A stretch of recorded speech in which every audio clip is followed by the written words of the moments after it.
Welcome back to Arlington as the Baylor Bears take the field, ranked 5th in the nation, highest ranking ever for this program. And this is Fox College Football presented by Kay Jewelers. Now let's go downstairs to Christina Pink. All right, Coach, with Baker Mayfield getting the start tonight, does Davis Webb now become your #2 quarterback? Yeah, we'll see. We'll see how the game's going. We got Michael ready to go, so we'll see how the game progresses. Okay, Coach, now how do you slow down their offense? I have no idea. We got to play hard, play our responsibilities, but they're a great offense, so it's going to be a big challenge. Okay, good luck tonight. Thank you. All right, let's take a look at the series history. Texas Tech leads, but Baylor has won the last two, 52-45 in overtime in 2012. Before that, Texas Tech had won 15 straight. 4 of the last 5 meetings have been decided by 7 points or less. Texas Tech won the toss. They will receive the football. Cliff Kingsbury, last year, he was Johnny Manziel's offensive coordinator at Texas A&M. He's in his first year. Team is trying to dig themselves out of a hole. They've lost 3 in a row. Meanwhile, Art Briles just got a 10-year contract extension. Wise decision by the Baylor department because he's the kind of coach you don't want going anywhere. He's on the field in pregame, Gus, and was talking with an NFL scout. You know what he said? If I'm going to go get someone, if the league's sniffing after someone, it should be Art Briles. Terrific job by the Baylor administration locking up their coach. So Jakeem Grant, Bradley Marquez ready to return the football for Texas Tech. And sending it away for Baylor, Aaron Jones. Last week, Texas Tech lost to Kansas State 49-26 in Lubbock. The Red Raiders gave up more than 277 yards rushing for the 3rd straight game. Meanwhile, Baylor beat Oklahoma in Waco 41-12. Bryce Petty threw 3 touchdowns and ran for 2 more. Great atmosphere here at Jerry's World in Arlington, right outside of Big D. We're deep in Big 12 country, folks. We've got the #5 team in the nation ready to get busy. Baylor, Texas Tech, and here we go. This one kicked out of the end zone, and the Red Raiders will start from the 25. So let's take a look at our high-performance players. For Texas Tech, Jason Morrow, the tight end, has been the best tight end in the nation so far this season. Eric Ward quietly, 7 100-yard games this season. For Baylor, Chris McAllister is their sack master, 5.5 sacks this season, and Ahmad Dixon allows him to morph into any coverage. He can play safety. He looks like a linebacker at times. Number one thing, he will make plays on the football. So Baker Mayfield, a walk-on freshman from Austin, Texas, started the first 5 games. Injured his left knee versus Kansas on October 5th. Lost the job, but came in with 5 minutes left last week for Davis Webb. 1st and 10 at the 25, and he'll throw on 1st down, incomplete. Ball intended for Bradley Marquez. Mayfield, true freshman, one of 2 true freshmen who have played quarterback this year for Texas Tech. Be interesting to see if he can get off to a quick start. And if he doesn't, will Cliff Kingsbury go to the hook as he did last week, bringing Mayfield in for Davis Webb? And Mayfield on the play-action fake, under pressure, gets it off and incomplete. Remember, he came in with 5 minutes left in the 2nd quarter. After Davis Webb started slowly, he ended up completing 34-44 for close to 300 yards. Watch the pressure from the interior. Bo Blackshear, number 95, the first guy to flush Baker Mayfield, made him move and shuffle his feet, unable to get set and complete the pass. 3rd down and 10 at the 25-yard line. Mayfield out of the shotgun as he looks to the sideline.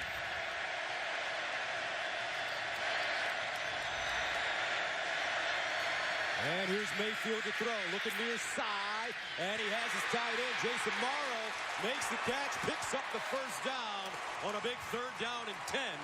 He'll get 11. And let's see if they go a little bit quicker now. They picked up the initial 1st down of the game. Amaro, a tremendous target, having a monster season. Quickly to the line of scrimmage, Kenny Williams running straight ahead with room, still on his feet. A whirling dervish. Kenny Williams Jr. from Pflugerville, Texas, a 9-yard gain. And this is something Tech will have to do all night long.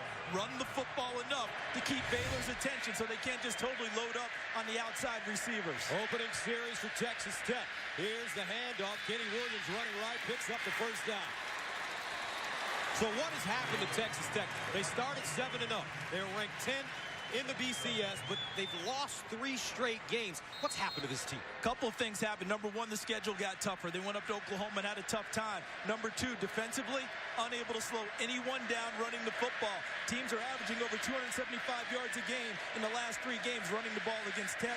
And number three, injuries. They've been dinged a lot on the defensive side of the football especially. First down and 10 now at the 48 for Texas Tech. Baker Mayfield starting tonight. Here's Kenny Williams. And Williams with running room once again. Tell you what, Kenny Williams looks like that kid I saw at UCLA last night. Jack. They're going to start calling him the Jackhammer. Let me tell you something. If Miles Jack had started playing both ways earlier in the season, he would be a legitimate Heisman Trophy candidate because he's playing very well on defense, and the offense is incredible. Lanyap on top. Second down and 5. This one incomplete, intended for Jakeem Grant. Just couldn't haul it in. He was in first down range, and that'll bring up third down and 5. Keep an eye here on Baylor's defense and see if they walk their corners up on the outside receivers to play press man.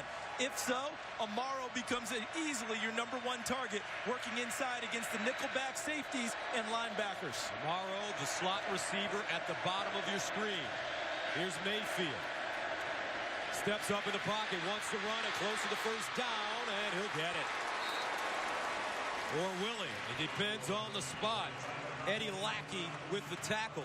I think it's a little bit short, but I think they'll go for it here. With the way things have gone with this season, the loss of 3 in a row, Cliff Kingsbury wants to show his team he still has confidence in them and wants an early spark.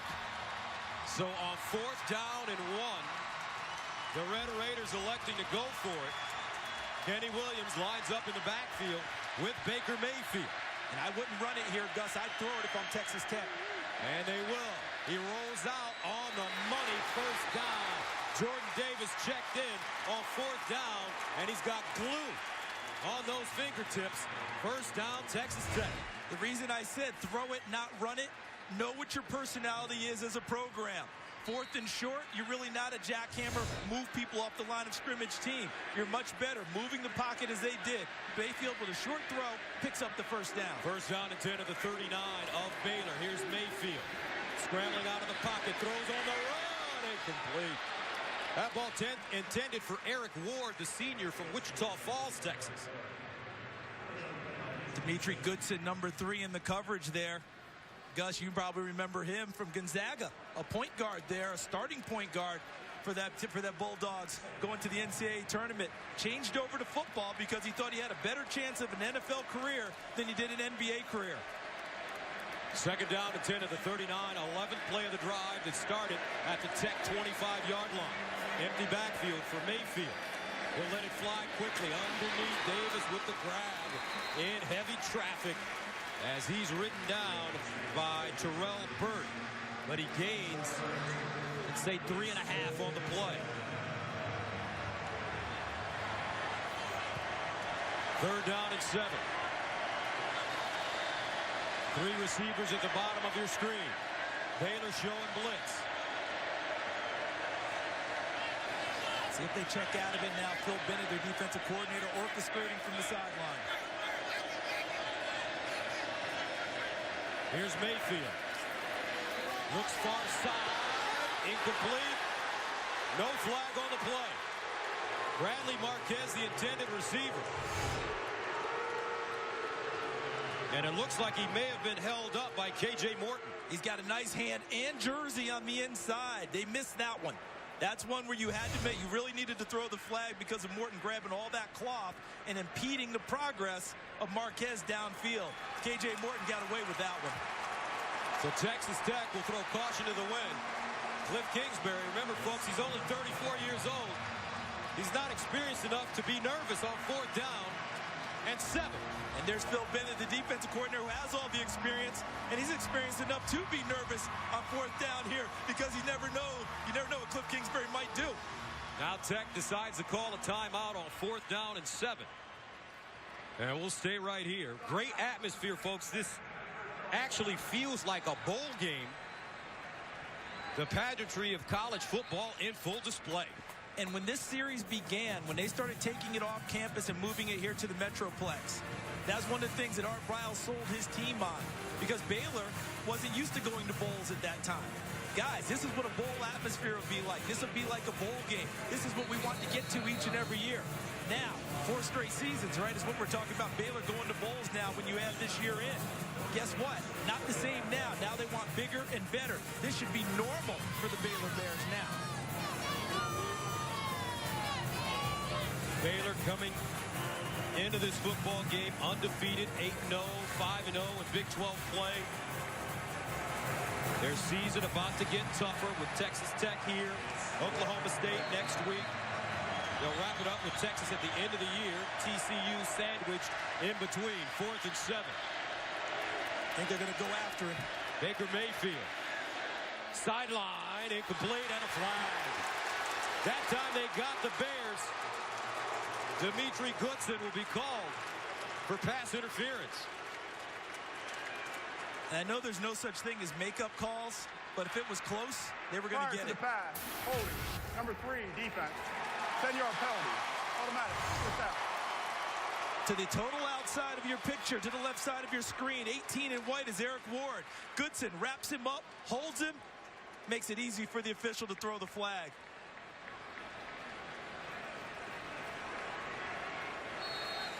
So Cliff Kingsbury says, way to go, boys. First down at the 26-yard line. Here's Sadale Foster with running room. Sadale Foster inside the 10-yard line.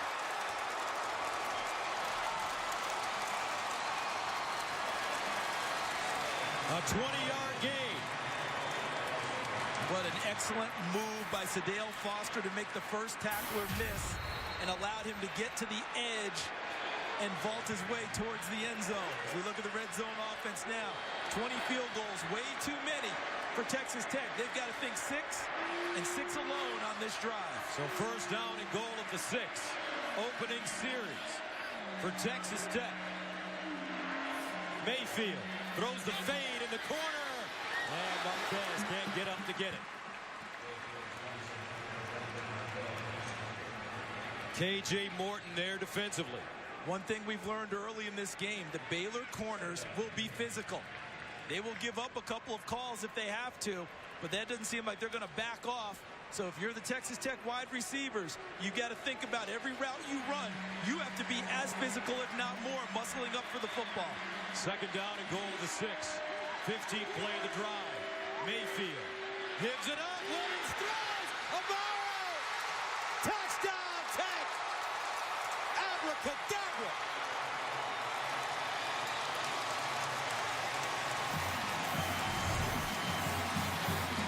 This is the second time we've seen this as a crew, Gus. Remember Oklahoma? Kenny Williams threw the pass to Eric Ward at Oklahoma. In this situation, Jason Amaro works his way free. After they thought it was a run, everyone sucks up from the secondary. And look at Amaro getting that foot down, inbounds for the initial score of the game. Yeah, a lefty thrower on the play. They went to the left. Left-handed throw by Williams. Second touchdown pass of the season for him. Extra point up and good. 11:02 to play in the first quarter. Texas Tech on their opening series. Started from the 25, marched it all the way down the field to Pater. Art Briles says, it's our turn now. Fox College Football is sponsored by the all-new 2014 Jeep Cherokee. Built free. All right, coming into tonight, Baylor is trailed for just 7 minutes and 13 seconds this season. Texas Tech on a wonderful opening drive, 15 plays, 75 yards. Amaro with the 6-yard touchdown catch. How about the 2 fourth downs they picked up? Remember what their motto is for the season. Fortune favors the bold, and they were indeed that on their first drive. Norwood and Fuller back deep for Baylor. And the Bears will get a chance to return. Here's Clay Fuller. And Fuller with a hold. He'll dive forward over the 25 up to the 27-yard line. And let's go to Patrick O'Neal in Los Angeles for a Lowe's Never Stop Improving game break. Just an incredible game going on between Georgia and Auburn. After the Bulldogs have taken the lead, last chance for Auburn, 4th and 18. Nick Marshall, Hail Mary. The defender doesn't knock the ball down. Ricardo Lewis somehow catches it. 73-yard touchdown, but now Georgia has a chance with 3 seconds left. Incredible. Right now, it is Auburn with the lead. Gus and Charles. All right, thank you very much, Patrick. Auburn Tigers still trying to track to win the SEC West. Remember, they get Alabama at home the last week of the season. So first down and 10 for Bryce Petty and the Baylor Bears. And he'll play fake. Petty swings it out to Shock Linwood, and incomplete. Let's take a look at our high-performance players. Antoine Goodley is the #1 receiver now with the loss of Tevin Reese. He may play some running back tonight. Shock Linwood, 182 yards against Oklahoma. Justice Nelson will start on the corner for Texas Tech tonight. And this time the ball complete to Levi Norwood. And Norwood still running, and he'll get inside Texas Tech territory. A 26-yard gain. Brandon Jackson finally brings him down. If there was ever a team that could absorb the loss of a great receiver such as Tevin Reese, it's Baylor. They have playmakers all over the field. Play fake. Petty again. He'll bring it down, wants to run it, and gets back to the line of scrimmage. So Bryce Petty, a junior, he's backed up RG3 and Nick Florence the past 2 seasons. He threw just 14 passes in 11 career games before this season began. 2nd and 10 at the 47. And some movement. That's the right guard, Kelvin Palmer. Ball start. Number 77, offense. 5-yard penalty. 2nd down. One thing to keep in mind, you've noted it, Gus, number 5 in the country is Baylor. Slightly unfamiliar territory for them. Actually, very much unfamiliar territory. They're playing with the pressure of being the front runner now, not the team that's doing the hunting. Correction, Kelvin Palmer, the right tackle. Tight end lined up on his side of the ball. 2nd and 15 at the 48. Petty, quick release. And knocked away. Terrific defense by the Red Raiders, Bruce Jones. Watch Bruce Jones just read the quarterback. He saw the quarterback's drop in and cock his arm, and he took the shot and fired and knocked the pass away. 3rd down and 15. Baylor needs to go to the Tech 37 for a first down.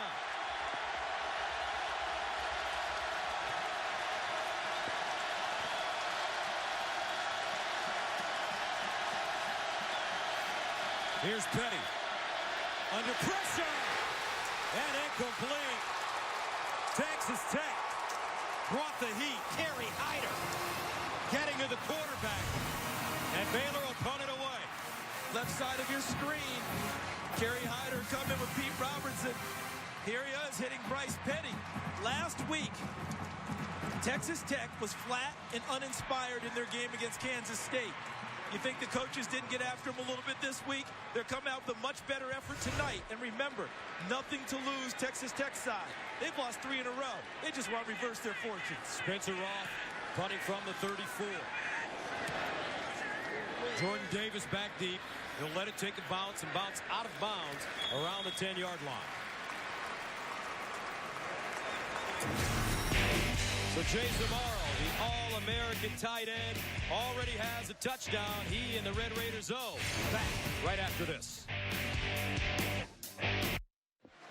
You know, Tech won 15 consecutive games over the Bears from 96 to 2010. During that stretch, Baylor was outscored by 382 points.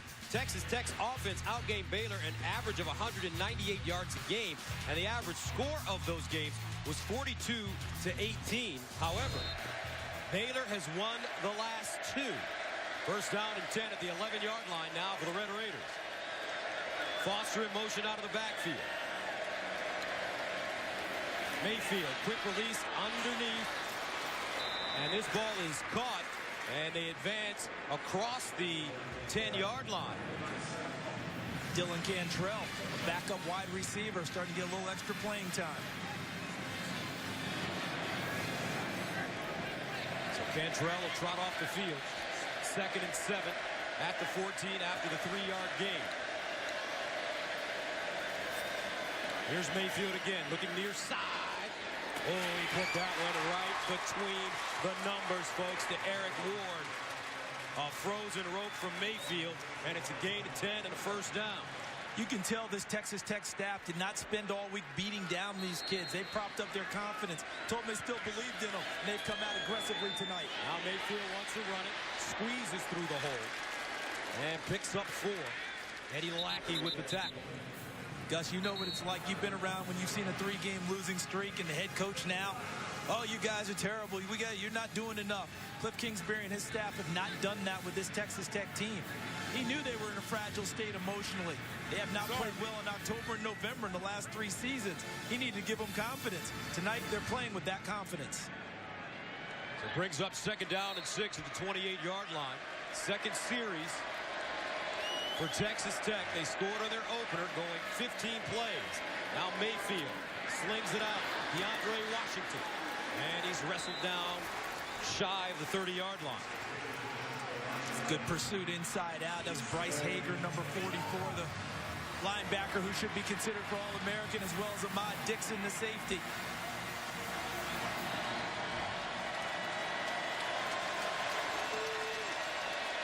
Third down and 6 at the 28. There's Amaro. Hager guarding him. It looks like one-on-one. Watch the corners of Baylor, see if they walk up and try and play press man to force you to throw it to the inside receivers. Mayfield winds up and caught by Marquez. Was he in bounds? Yes, he was. Bradley Marquez with the agility of a ballerina here as he tight ropes the sideline. And they did walk up on the press coverage, and Marquez, what he did downfield was what they call uncovered himself and made himself available. Now DeAndre Washington running.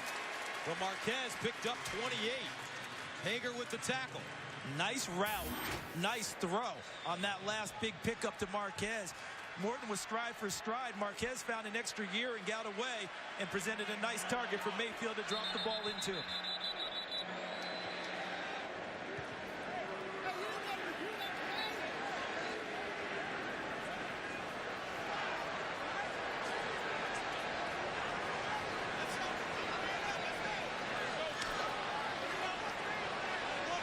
The replay pages went off after the snap. The previous pass play is no longer reviewable. 2nd down.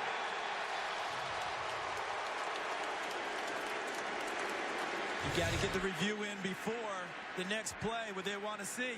Was he in bounds? Certainly looked like his foot was in. You know, if that had been an NFL game, he would have had a 2nd foot in.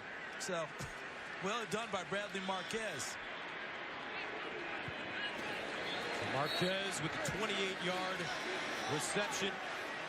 Last week against Kansas, he had 5 catches for 38 yards. And overall, he's been quiet in recent weeks. He wants to break out this evening. Mayfield decides to run. He's got room. Look at the freshman moving and grooving.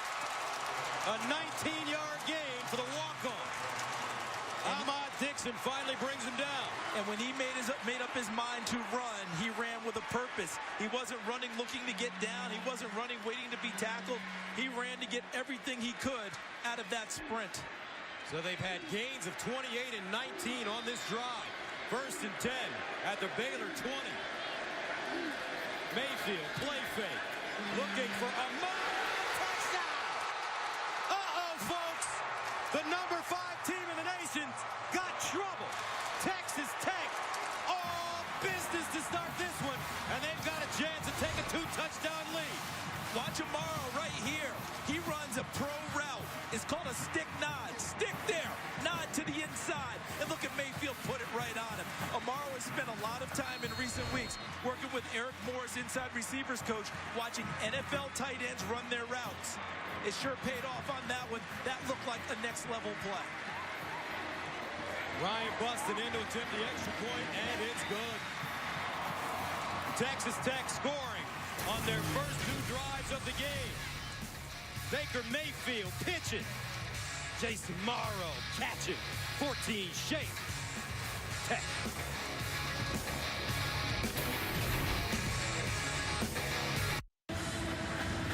So Jason Morrow with his 2nd touchdown of the game last week against Kansas State. He had 9 catches for 67 yards. What a start for him right now. Baker Mayfield also terrific on the drive. I think you see why Cliff Kingsbury made the switch to go back. The ability of Baker Mayfield to run the ball and move around in the pocket has caused all sorts of problems for Baylor in the early going. This one caught on the goal line by Clay Fuller. Fuller with the lane. Fuller trying to get outside, turns on the Jets.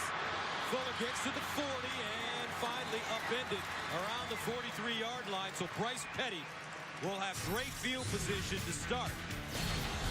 Remember, Petty and the Bears can score points in bunches.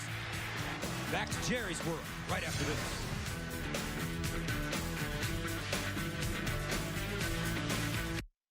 On my right is the new Dodge Durango with up to 360 horsepower. On my left is one horse with one.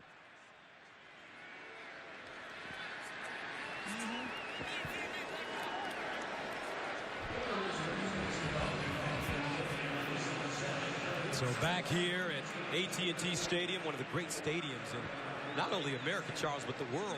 I mean, this place is spectacular. It's a bucket list place. Truly magnificent. And you know the big screen up the top that draws your eyes there everywhere? Do you know why that got put in? Why? Because Jerry Jones was at a Celine Dion concert and saw her perform with a magnificent screen and said, you know something? I want something like that for my stadium. And that's why this screen was put in this stadium. Jerry Jones, Celine Dion concert, which turns into one of the best sporting moves ever made in a stadium. Now, that's a great story, but I think I've got one to top it. I know you do. Hit it. All right. Jerry Jones and his wife was given the job of putting a certain kind of granite in the stadium. Yeah. So she ordered it from Italy. And Mr. Jones wasn't at the top of the list. He said, hey, I'll pay extra money for it. So Jean, his wife, wanted it. Mr. Jones said, hey, I'll pay extra money for this granite, but he couldn't get to the top of the list. So what did he do? He bought the company in Italy, got to the top of the list, got his granite, then sold the company and made money. For a profit. My man. Ladies and gentlemen, that's how it's done. That's right. From the 43. And they'll hand it off. It's Chuck Linwood running. Helmets flying. A lot of hard hitting going on. Kerry Hyder will have to come off the field for a play. And let's see if Baylor goes back and presses the run a little bit more on this series. Everybody looks at them and says they are a pass team first. Well, you look at their stats, they throw for 390 yards a game. But guess what? They run for 295 yards per game. They set the tone by running the football. And some movement on that right side again. It's Kelvin Palmer, the second time he's jumped. Number 77, offense. 5-yard penalty, second down. Kelvin's got to settle in now. That's the second time he's had that type of a movement in the big ball game. Kelvin Palmer began as a defensive tackle at Baylor, was a center when they started spring practice, but they had an injury with Troy Baker, the starting right tackle, and they had to shuffle the offensive line, and Palmer moved there. But how about Art Riles and what he's been able to do as the head coach at Baylor, coming over from Houston? You know something? It's kind of a Kansas State-like story in terms of resurrecting Baylor football like Bill Snyder did with the Kansas State Wildcats. On second down, Linwood again. And Linwood picks up a first down and gets to the Tech 40. A 17-yard pickup. Trey Porter had to grab an ankle. And now they'll move a little bit quicker. Big first down off of the running play. Linwood, 182 yards against Oklahoma as the third running back that night. Tonight's his first start. Petty on the play fake. Underneath, caught. This time it's Norwood. Breaks it inside. And the Bears are on the board. 40 yards. And just like that, Baylor marching it down and scoring with 6:05 to go in the first. It took them 52 seconds. Watch Norwood. He's the second receiver in at the top of the screen. Just a simple seam route, but it came off of play action. After the big run by Linwood, they were able to come back and play action, the fake run, throw the ball downfield, and Norwood takes it the distance. Levi Norwood, a junior from State College, Pennsylvania, had 4 catches for 78 yards and a touchdown against OU last week. This time he goes 40 the hard way, and we've got a 14-7 game in Arlington. Back after this. Fox College Football is sponsored by K Jewelers. Every kiss begins with K. By the Samsung Galaxy Note 3 and Galaxy Gear. And by Allstate Insurance. Proud supporters of college football. Are you in good hands? At the top of our broadcast, folks, we told you that this had the chance to be an explosive offensive game. Well, how about this? We've had 243 yards of offense in 9 minutes, and we're just getting going. So Baylor scoring in less than a minute. They'll send it away. Aaron Jones to kick it. Jakeem Grant, Bradley Marquez back deep. And this one will sail out of the end zone. Now tonight, Fox Sports Live will bring you all the scores and highlights from a full day of college football, college basketball, the NBA, and the NHL, plus all the news from around the world of sports. Fox Sports Live is tonight only on Fox Sports 1. To find Fox Sports 1 on your provider, go to foxsports1.com now. Well, they won't have any problem finding highlights from this game and trying to figure out which play is the one. Take a look here. Texas Tech ball control. 23 plays, 6 minutes and 44 seconds of possession. Baylor gets 7 points. Look at that. 2 minutes, 11 seconds of possession. Can the Baylor defense, which has played so well all year, can they get back in gear starting with this possession? First down and 10 to the 25, and a timeout called by Tech.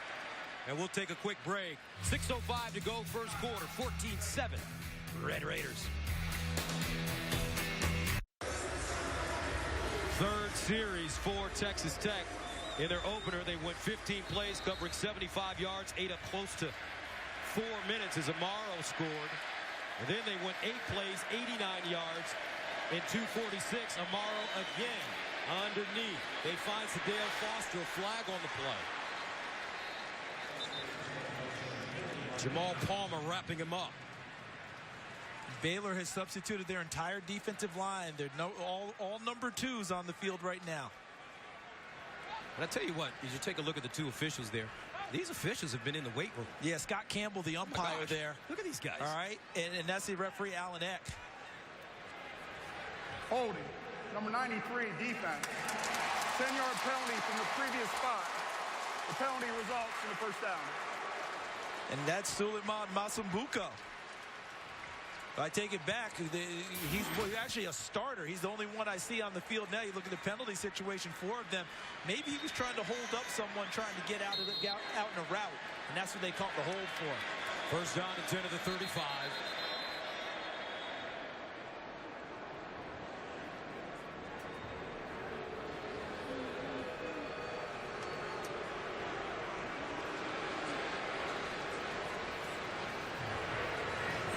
You're right. Previous play was a completed pass. The game clock and play clock will start on my signal. First down.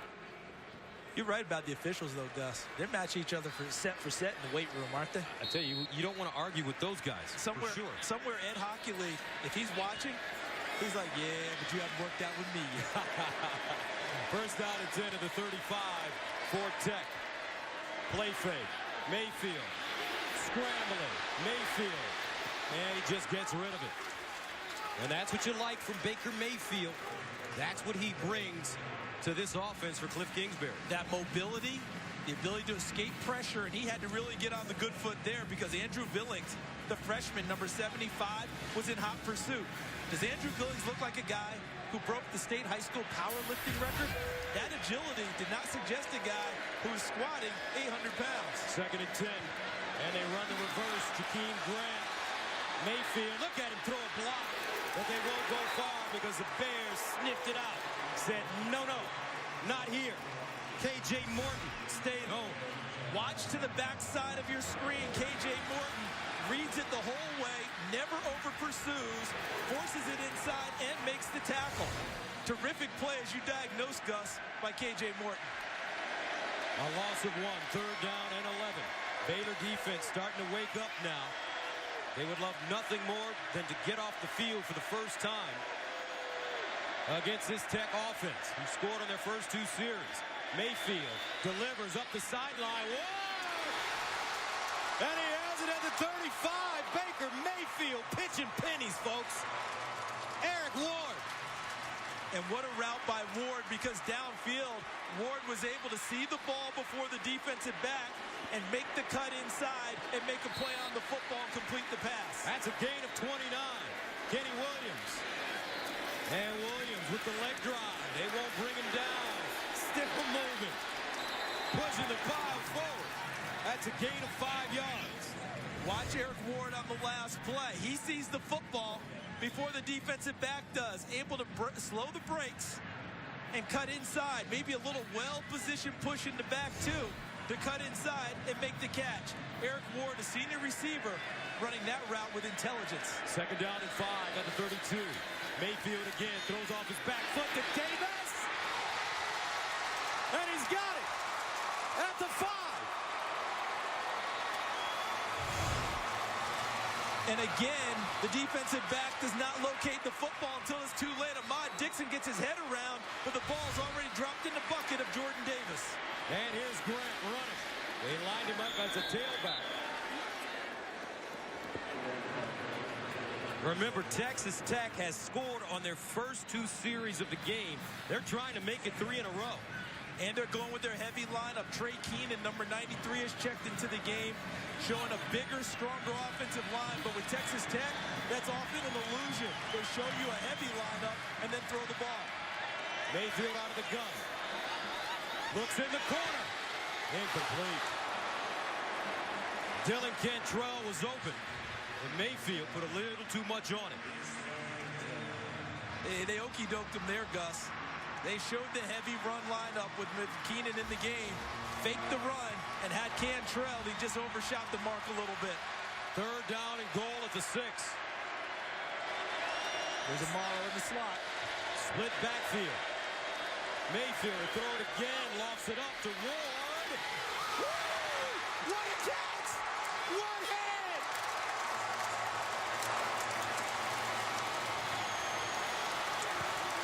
Whoa! Young fella! Watch how he fights at the top. Remember, I talked about how physical it would be with these corners from Baylor. They even had their hands all over K.J. Morton, and Ward used his body to keep Morton away from the football and haul it in with his free hand. One of the better catches you'll see all season. 3:25 to go in the first quarter. And Art Briles has that shocked look on his face.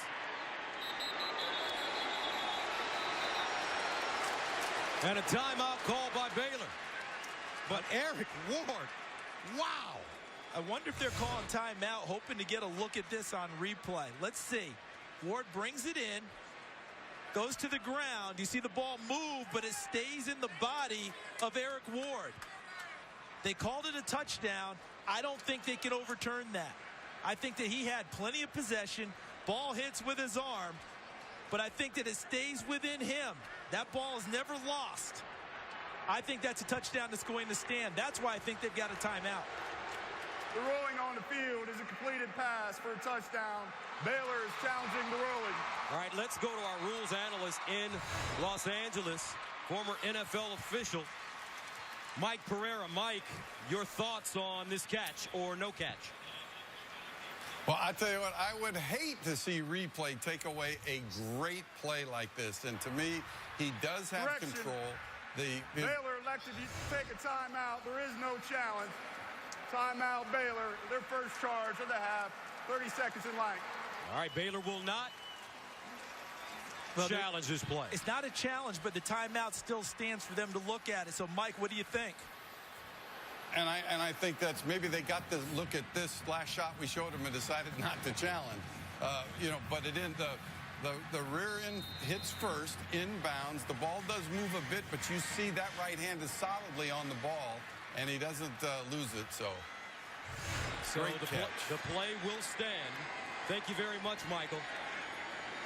And the extra point is up. And no good. He shanked it. Ryan Buston. Unbelievable. They had a streak of 257 straight PATs snapped last week by a blocked extra point. And now they come back this week, and a second one missed in 2 weeks. So with 3:25 to go in the first quarter, Texas Tech with a 20-7 lead as they go 8 plays covering 75 yards, scoring in 2 minutes and 40 seconds. Now let's go back to Los Angeles for a quick game break. All right, let's go to Columbia where floor spurt measures. Gators haven't lost 5 in a row since 1979. Gus and Charles?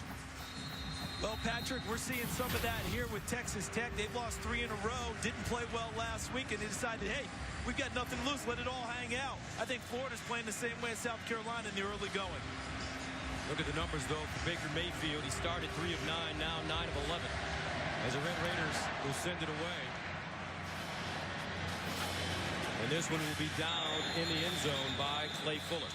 So let's take a look at the big picture, folks. This week in the BCS standings, Alabama remains at number 1 and Florida State remains at number 2. Ohio State jumps up to number 3. Stanford moves up 1 spot to number 4. Cardinal have USC. And Baylor climbs to number 5, their highest rank in school history. And that's where the controversy, if you want to call it that, is kind of kicked in. Baylor behind a 1-loss Stanford team coming into tonight. That led to the debate. I know our colleagues talked about that in the pregame show. Eddie George, Joel Klatt. Joel got to see Baylor live and in person last Thursday. Obviously impressed. He thought they should be number 3. Eddie, of course, I'm not going to say he's an Ohio State grad, but he thought Ohio State should be number 3. It will all play out. Here's Petty underneath, looking for his receiver, and it's incomplete. Antoine Goodley, the intended receiver. And nice defensive coverage by Bruce Jones, who bumped him. And early in this game, Justice Nelson, number 31 for Texas Tech, is a true freshman starting on the corner. They have not been able to locate him and work on him very much in the early going. Petty again. Incomplete. That one intended for Corey Coleman. And Ward may have gotten a fingertip on the football. And he's a redshirt freshman who's just starting, I believe, his 3rd game in his young career. Excellent play inside, knocking it away. Keenan Ward from Snyder, Texas. 3rd down, 10 of the 25. Baylor leads the nation, averaging just 1 over on 3 and outs.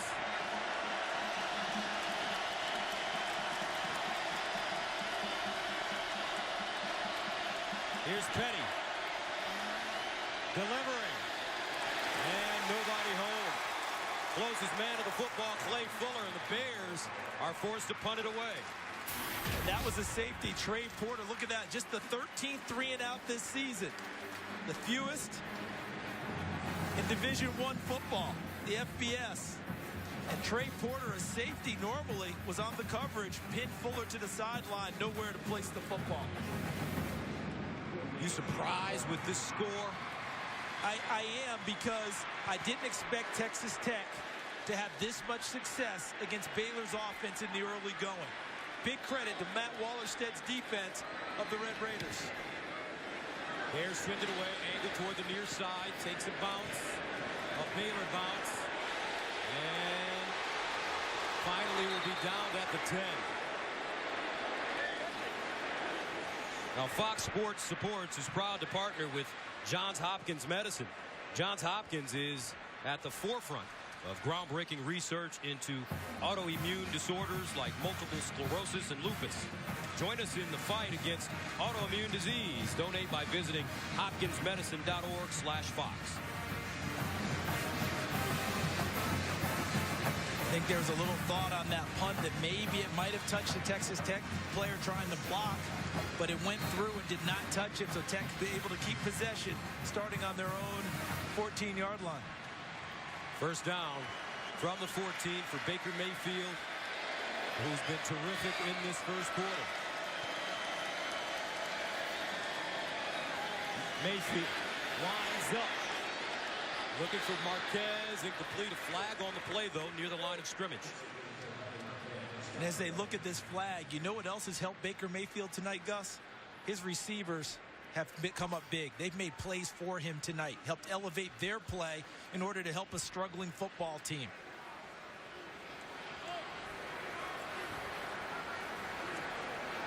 Personal foul, chop block, number 75, offense, half the distance to the goal. Replay, first down. So that's Jared Castor, the center. Let's see if someone is occupied with a pass rusher and he chops. Let's see. Yeah, what you've got is he's chopping back away from the play, first of all. And second, the back is starting to occupy and get engaged with the pass rusher, and he's chopping him from behind. First down and 17 as they move it back to the 7. Mayfield, far side. And Grant got nailed. Woo! Sam Hall. And this is the type of play that can elevate everyone else's play and can help change your fortunes a little bit.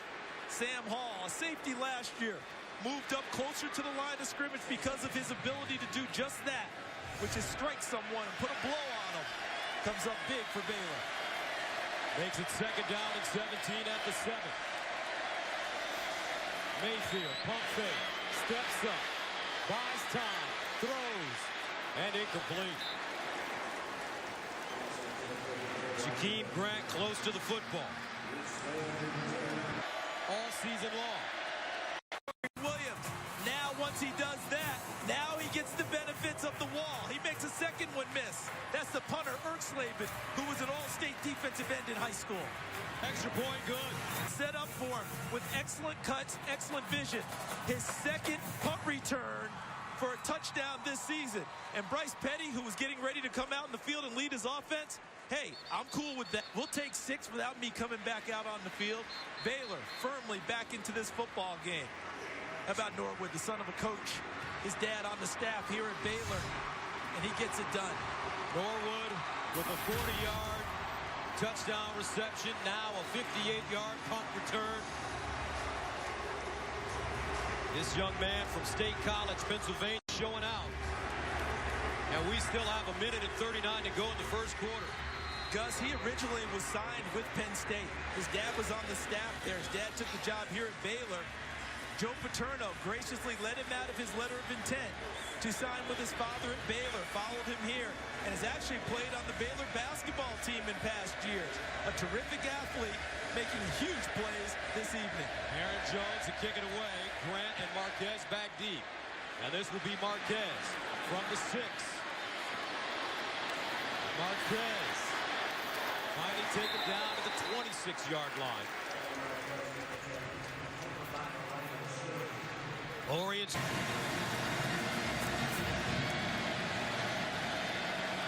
Front and down Kenny Williams. And Williams dragged down from behind by K.J. Morton, the senior from Warner Robins, Georgia. So another third down coming up for the Red Raiders. They need 7. They're 2 of 6 on third down conversions. This is a big one for them. They're losing momentum offensively now. Baylor's defense starting to assert itself. Tech needs a first down to try and get some of that momentum back. Baker Mayfield in trouble. Mayfield. Oh, my goodness, what a throw. First down. How about that? Kenny Williams got open on a scramble, and Mayfield makes a play. And the intelligence of Kenny Williams as a running back. He converted the route and went upfield, realized his quarterback was in trouble, and came back and set himself with enough distance to pick up a first down. Now Williams running it. He'll run into a pile. My question to you, Charles, is you look at Baker Mayfield, and, you know, Davis Webb, who started a lot of games, played well. But Baker Mayfield, how does a kid like this end up a walk-on? How come a TCU or a Texas? Well, he was holding out. The story is that he was holding out, wanting an offer from TCU. Didn't get it. Turned down Washington State. Turned down Rice, Florida Atlantic, some other schools, and then didn't have a place to go. That's how he turned out. What a play! K.J. Morton, did he hold on? Yes, he did! Out of nowhere! That's an athlete, folks! Wow!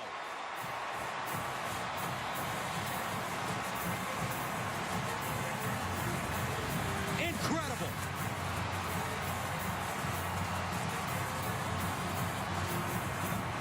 He almost jumped too high. I've never seen that. I can say that I've seen it before, but not to that level of athleticism. I saw it when I played. We had an outside linebacker, Dale Jones, who did it against Alabama in a huge win for my Tennessee Volunteers in Birmingham.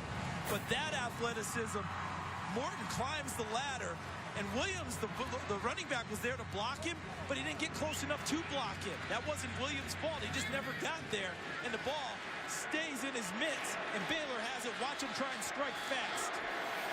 Here's Petty to throw it. Looking in the end zone. Touchdown! Great call, partner. Antoine Goodley.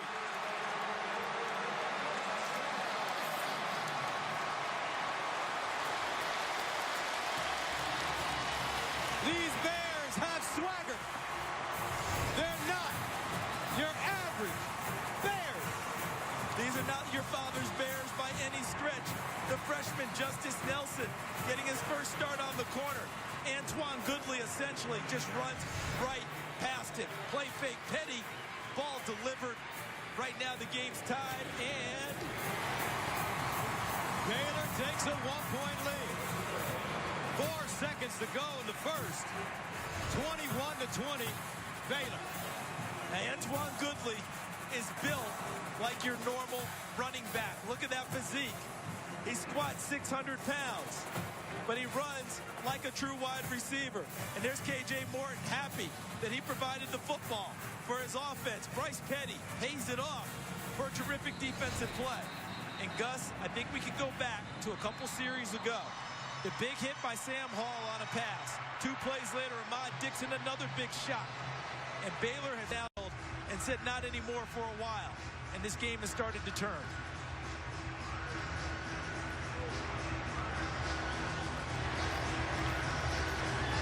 Baylor jump around. 2 touchdowns in 1 minute and 33 seconds. Kind of fitting after those hits we saw that the House of Pain comes on the loudspeaker, isn't it? See, your daughter is watching this game right now, Charles, and she's saying, I didn't know Daddy knew about the House of Pain. Got her head in her hands, embarrassed that her dad would know that.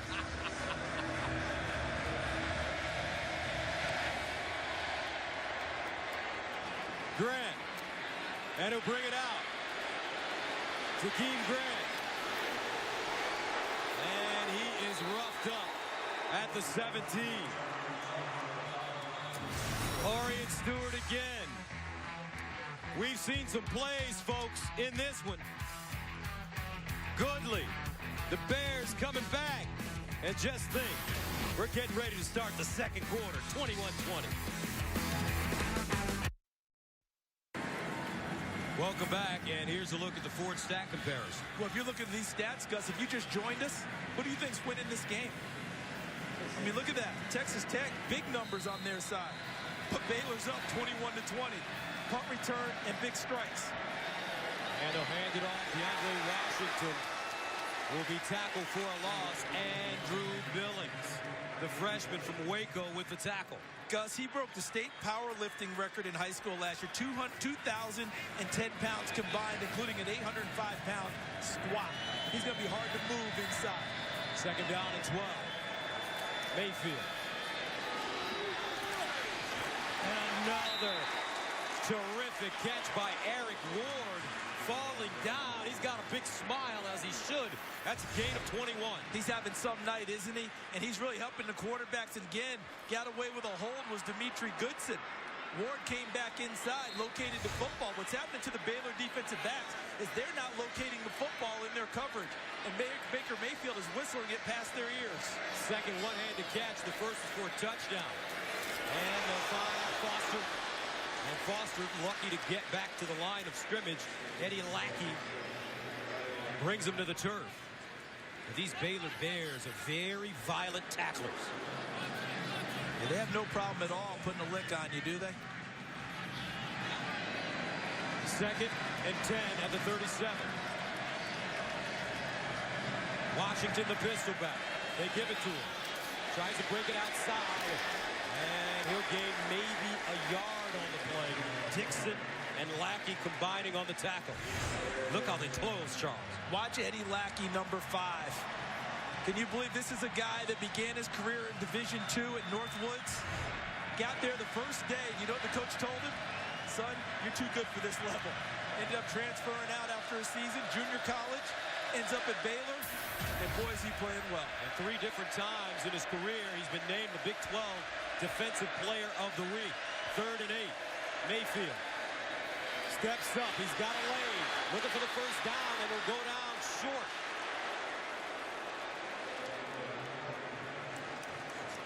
And Texas Tech will punt it away. And Bryce Hager there to stop it. And Gus, on this play, self-preservation won out over trying to get the first down. Because he sees Lackey 5 and Hager closing. So he's not going to drop a shoulder on Bryce Hager, the linebacker, goes down, and that's short of the first down. So Levi Norwood, who just returned a punt, 58 yards for a touchdown, stands at the 15. And this one goes over his head and gets into the end zone for a touchback. So after trailing big early, Baylor with a 1-point lead, and here come the Bears on offense once again.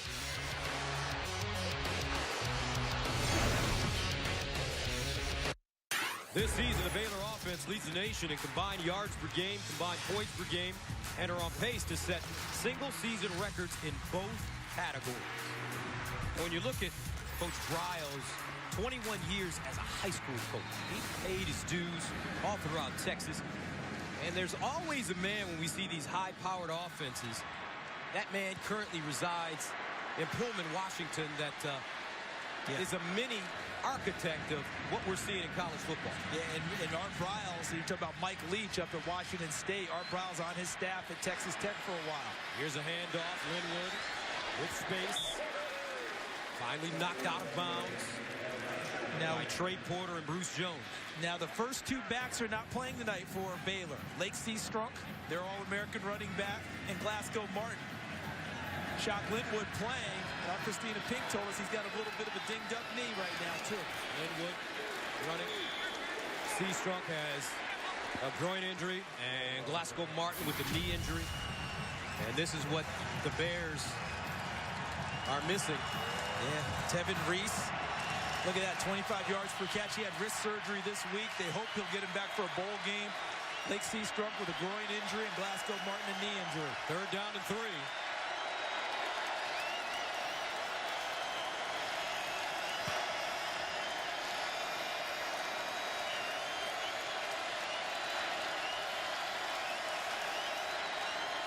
Petty got it away.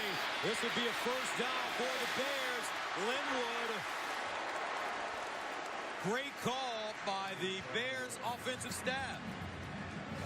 That's the first completion, correct, this season to a running back. No running back had caught a pass until that play with Shock Linwood. Underneath, incomplete, Clay Fuller, the intended receiver. And that was interesting, Charles, when we were looking at the notes before the game. Yeah, it's not written in the notes. You had to kind of ferret it out when you start going through your research. You're saying, I don't see any catches by running backs. And then you start looking and looking and looking. And normally with these types of offenses, running backs catch a lot of footballs. Petty to throw it up the sideline. Incomplete. That one intended for Goodley. Keenan Ward, stride for stride. Looks like Bruce Jones, and look out, him locked up again. We've seen a lot of contact between defensive backs and wide receivers tonight, and the officials, for the most part, are letting them play. Jones had a hand wrapped around Goodley, but they let him fight it out. Goodley unable to come up with the ball. 3rd down and 10 at the 42.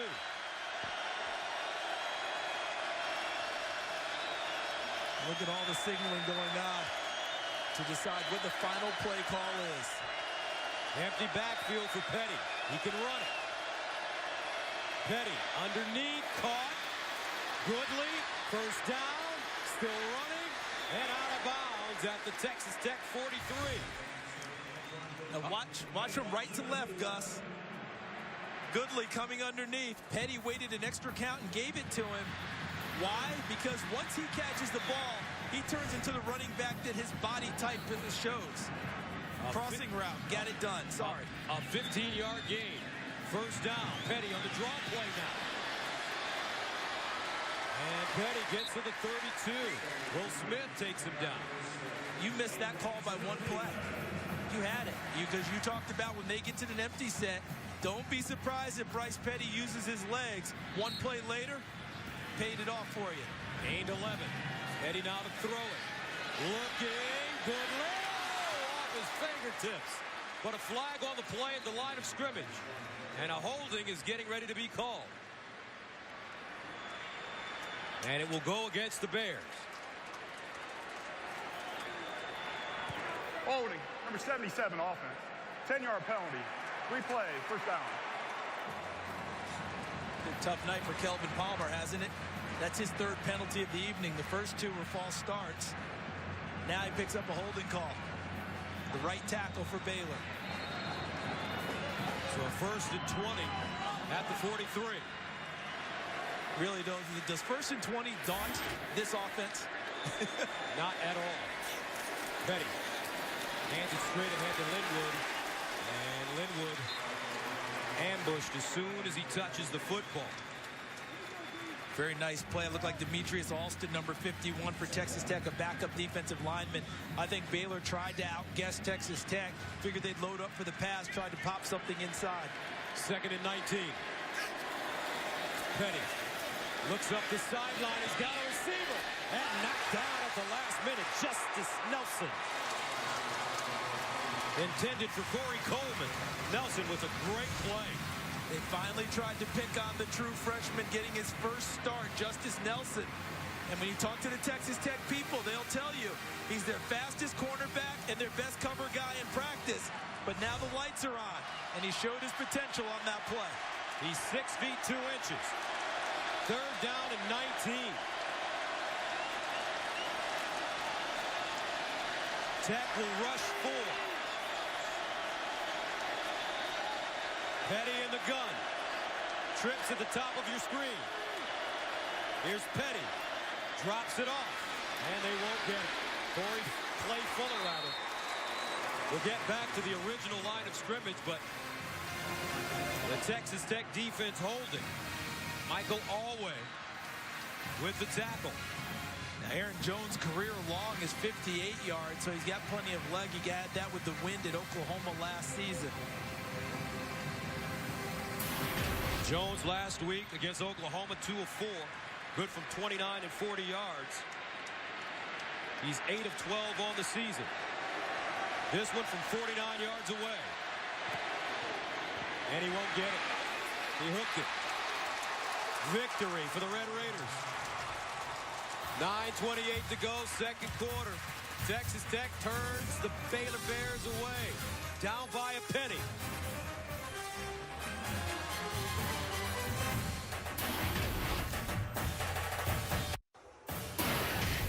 Fox College Football is sponsored by your next truck, Ford F-150.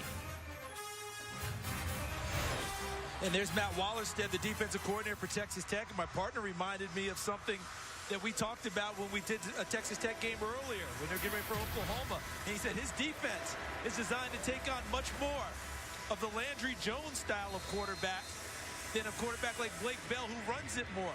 Well, tonight, Bryce Petty, not using his legs very much, they're having a little more success with a quarterback in the pocket. Baker Mayfield popped it up. Did Baylor get it? Yes, they did. Ahmad Dixon falls on the ball and a flag on the play. It'll be unsportsmanlike conduct against Ahmad Dixon. After he picks up the ball, he takes it and rolls it like it's a pair of dice to a teammate. That ball wasn't even pop free. It just came free. Baker Mayfield just lost it. And there's Dixon picking it up. Then after the play, he rolled it to a teammate. That will be the penalty. Unsportsmanlike conduct. Number 6 of the recovering team. Right there. 15-yard penalty. First down, Baylor. Yeah, they considered that like an excessive act of celebration, rolling it to a teammate like he was shooting dice. Wow, but more importantly, Baker Mayfield shaken up, walking gingerly on the Texas Tech sideline. Look at how Baylor's taken over on defense now the last 4 possessions. 2 punts, interception, fumble recovery. And you remember last time when they had great field, when they had a turnover, what happened? Threw it right away, took the big shot downfield. They've been doing a lot of that tonight. Michael Brewer now warming up on the sidelines. Not Davis Webb. Penny, the handoff to Linwood. And Linwood gets close to a first down. Will Smith and Terrence Bullock combining on the tackle. Shock Linwood. If we stay on this series, I've got a quick one for you. Linwood again, spinning, still on his feet. And Linwood goes down to the 25. You know what his teammates are calling him right now? What are they calling him? Mini LT for LaDainian Tomlinson. So I checked in with LaDainian and said, have you seen this kid play? And he said he certainly has. And he said this is what he likes about it. Makes the first guy miss, breaks tackles. Linwood. And he'll get to the 10. Remember, Texas Tech, Charles, has had problems stopping the run the last 3 weeks. And it keeps showing up. Yeah, Tomlinson said he loves the burst that he has through the hole and exceptional balance. And we saw all that on that series from Linwood before he checked out. First down. Again, they run it this time. Chafin. And he'll get close to the goal line. Devin Chafin, the redshirt freshman.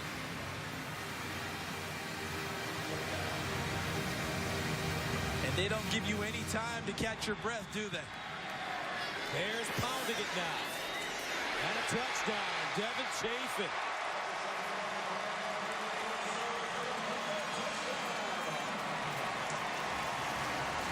Five plays, all runs after the turnover.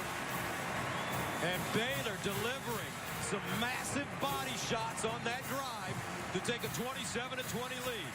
And they are investing in those body shots to pay dividends later, to soften things up. And they worked in a big way on that drive. Linwood first, Chafin the last 2 carries to finish things off. Offensive line taking charge of the line of scrimmage. Extra point good for Aaron Jones.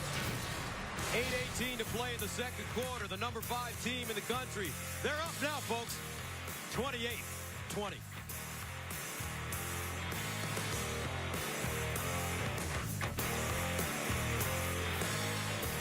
And we have a late flag thrown on the field. The extra point kick was good.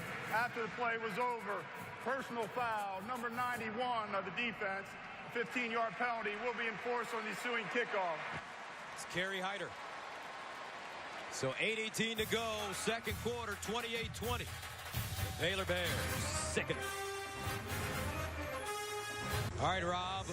So Baylor, after trailing 20-7, they've scored 21 unanswered points to take an 8-point lead. Chafin with the rushing touchdown. And now the Bears send it away as they kick from midfield after the personal foul on the extra point. Now let's go to Los Angeles for a game break.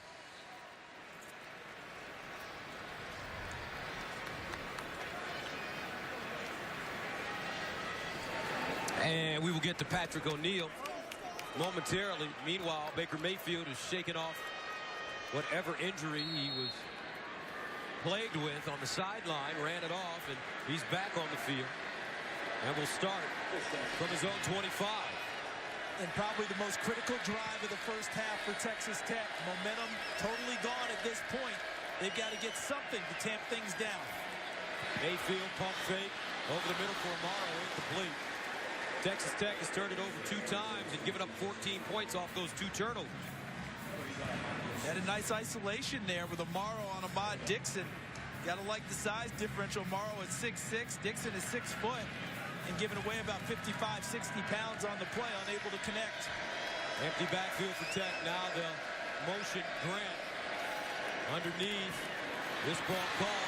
Ward, and he'll juke his way and get close to the first down. Eric Ward has had a wonderful first half. He's made some spectacular catches.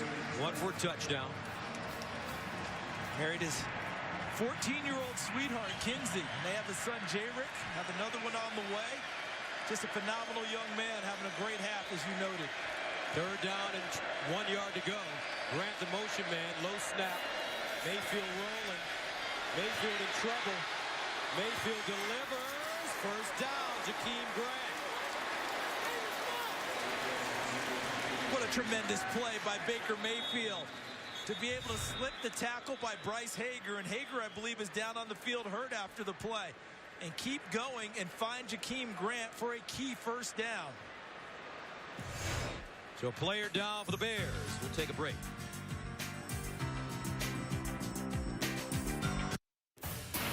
Fox College Football is sponsored by ADT. Always there. By DirecTV. If you call yourself a sports fan, you gotta get DirecTV.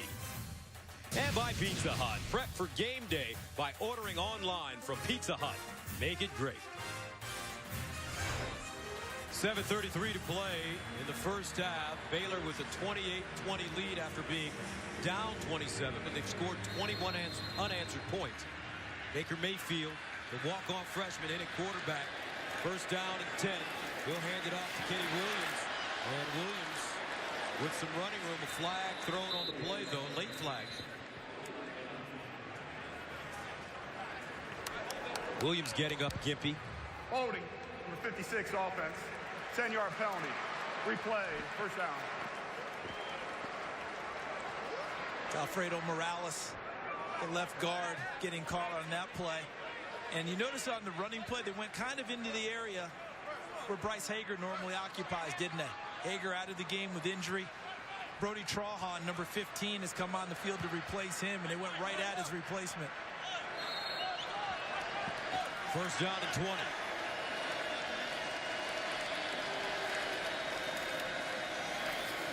Grant with the catch. Trying to make people miss, but he won't fool anybody. I tell you, these Bears can tackle in the open field. Terrell Burt, the sophomore from Wiley, Texas. How about Terrell Burt dancing in the open field with the receiver and not letting Jakeem Grant, who can shake with the best of them, put a move on him and puts him down. Terrific play in the open field by Terrell Burt. Only a 1-yard gain, 2nd and 19. Amaro in the slot at the bottom of your screen. Mayfield steps up. He's got a wide open receiver. Davis, and knocked away at the last minute. Joe Williams made up ground with the ball in the air. Mayfield just didn't put enough air on it. Excellent call, Gus, because if Mayfield had a chance to set himself and throw it and lead the receiver, he's still running. He wasn't able to do that. McAllister put the pressure on him, forced him out of the pocket, and that allowed Williams to come up and knock it away when the ball was thrown short. 3rd down and 19. Baker Mayfield winds up. Amaro's got it! Complete. Terrell Burt breaks it up. He's hurt. If Burt doesn't make this play, it's a huge gainer for Texas Tech because Mayfield put it on Amaro very well. Look at Amaro beating the coverage, beating Sam Hall first, but Burt with a big hit knocks it away at the end because before Amaro was able to tuck it away. That was a well-run route, well-thrown pass. Look at Phil Bennett. He doesn't like the fact that Amaro's open, but he likes the end result when Burt knocks it away, except for the fact that his young man is down on the field hurt. And Burt may have hurt the shoulder as he landed. 28-20. So a good sign for the Bears as Terrell Burt walks off on his own after landing on that right shoulder. Well, he saved his defense on that play because they had the matchup they wanted, did Texas Tech. Jason Morrow running over the top of Sam Hall. Levi Norwood backpedaling. He'll start from the 21. Wall set up on the near side, but this time great coverage on special teams by Texas Tech. But a flag on the play. It's Dale Foster with the tackle.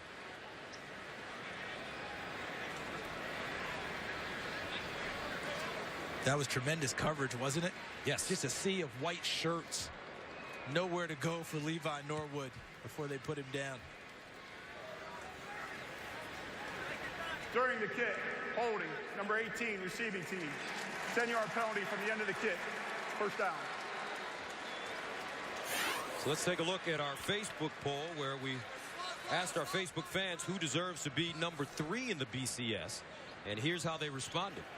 Well, Baylor 45%, Ohio State 34%, Stanford 21%. Lots of support for all three. Coming into the game tonight, I thought Baylor. I voted them number 3 in my poll going into this week because of their total body of work. Stanford getting a lot of love in the poll. They're ahead of them in the BCS at number 4, Baylor at number 5, Ohio State at 3. All three of them deserving to be mentioned. First down from the 11 for Bryce Petty and the Bears. And they'll run it off first down. Linwood. And Linwood dropped by Will Smith. Texas Tech's defense is trying to hang in there, aren't they? Yes, they are. They'd like to get that ball back one more time for Baker Mayfield. Baylor doesn't make it easy on you at all. 2nd and 8. Petty on. He tucks it, lost it. And the Red Raiders have it. Bryce Petty stripped. And Texas Tech has it. Inside the 10-yard line. Terrence Bullitt with the recovery and a flag on the play. And they just hurt themselves. Tremendous field position. And they're going to get a penalty for spiking the football after the recovery and hurt their offensive field position. Not a smart play for Texas Tech. After the play was over, unsportsmanlike conduct, number 1 of the recovering team, spiking the football. 15-yard penalty, 1st and 10, Texas Tech. We've had both teams with excessive celebration. Sam McGuavin, number 13, strips the football. Terrence Bullitt, who's playing with a broken right hand, a bruised up left shoulder, falls on the football and makes the big play. They are in business inside the 10-yard line if they don't get the penalty. But then after the play, Bullitt, excited, happy, makes a mistake. Spikes the football, similar to Ahmad Dixon rolling the ball like it's dice. Both mistakes that hurt your offense. So instead of having it inside the 10, they start from the 23. First down, Mayfield delivers to Davis. And oh my gosh. Woo-hoo. Wow. Orion Stewart. Violent. He is the replacement for Terrell Burt, Orion Stewart. Watch him come inside out and greet Jordan Davis. Somewhere Dick Night Train Lane says, hey, that's how I used to tackle him when I played for the Detroit Lions. Oh, the Night Train, boy, was he something else, an NFL Hall of Famer. 2nd down and 9 at the 22. Mayfield looking. Amaro! And he holds on inside the 5. And the All-American is down. He got walloped. Ahmad Dixon. And Amaro may be out. And in case you haven't gotten the memo, if you're going to complete something across the middle against Baylor, be prepared to get greeted with authority. And how about the tremendous catch and hold by Jace Amaro? Fantastic. Real time.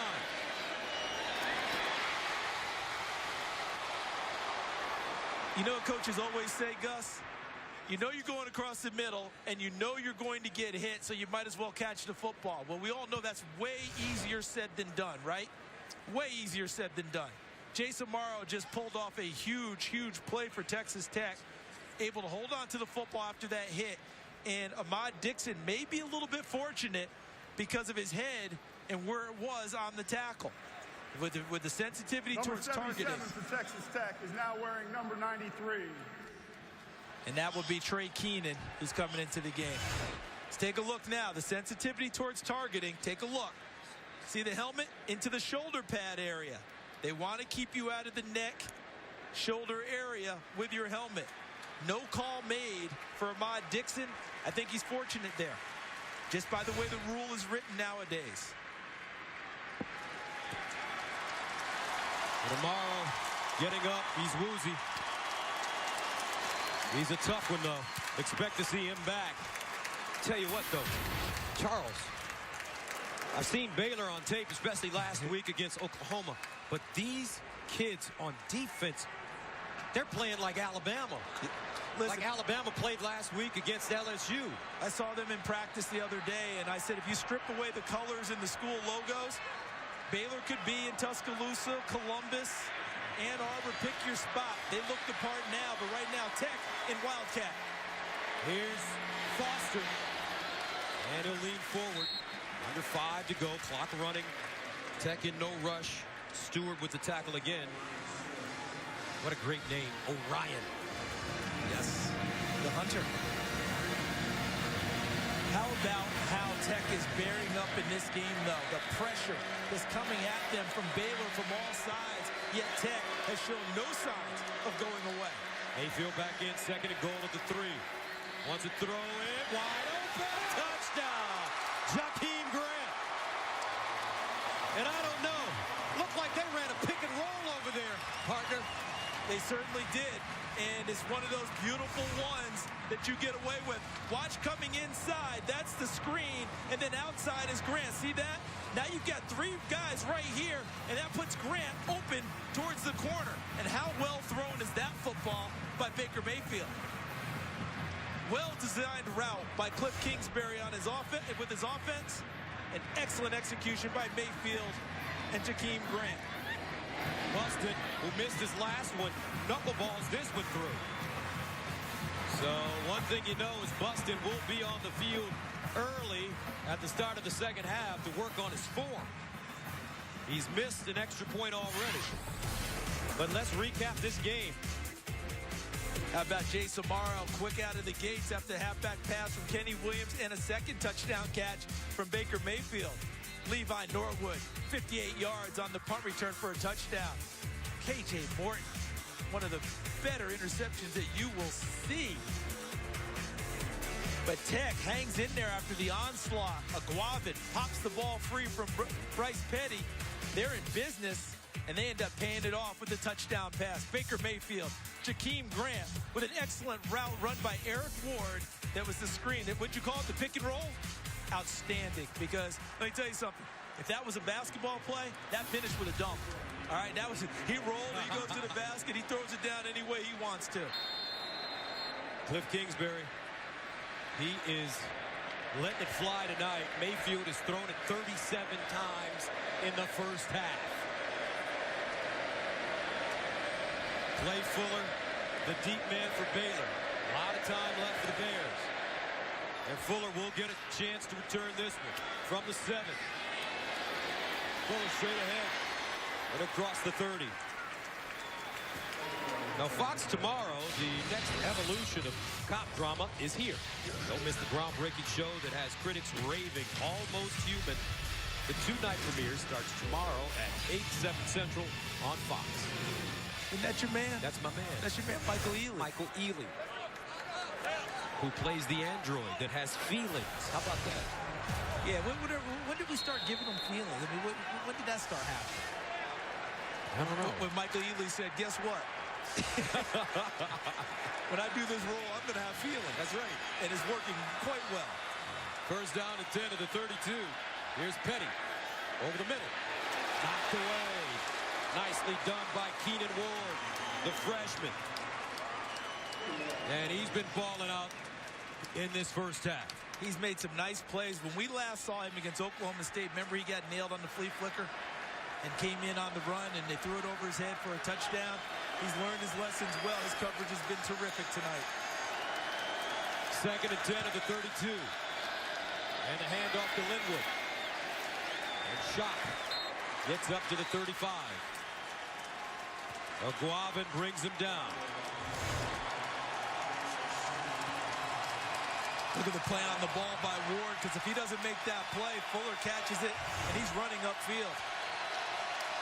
Third down, 8 yards to go for Baylor at their own 34.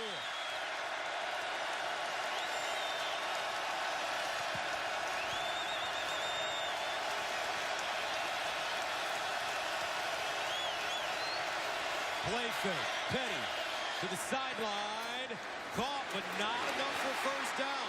Depends on the spot, because I thought he caught it beyond the marker and was driven back on the hit. Goodly, and they do give him a good spot. He does pick up the first down. Watch where he catches the football in the initial contact. See? He's beyond the first down marker. So right there, the hit takes him back. They gave him the full gain. Baylor keeps the chains moving. Petty Again, a play fake. Delivers up top. Goodley, the second ball off his fingertips in this game. He's been open, but he's disappointed his quarterback because that would have been 6. Yeah, this is another one where he's got a chance. And Petty, look how strong he is as he takes the big hit inside and still delivers the pass. D'Artoine Bush, and that one is right there. And that's the second one, as you noted, Gus, that Goodley had a chance to catch for a touchdown and did not. Second down and 10. This time near side, Norwood. Up the sideline, watch out! Norwood again! Touchdown Baylor! That's his 3rd of the game!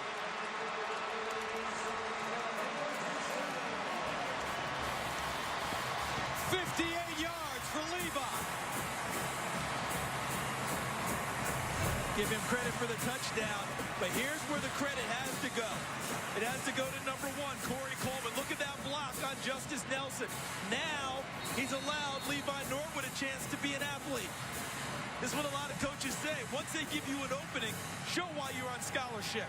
He made 2 miss and took it all the way to the house. Extra point up and good. 3:12 to go. First half, folks. 35-27. Is there any chance that we can get an oxygen tent up here? We need it.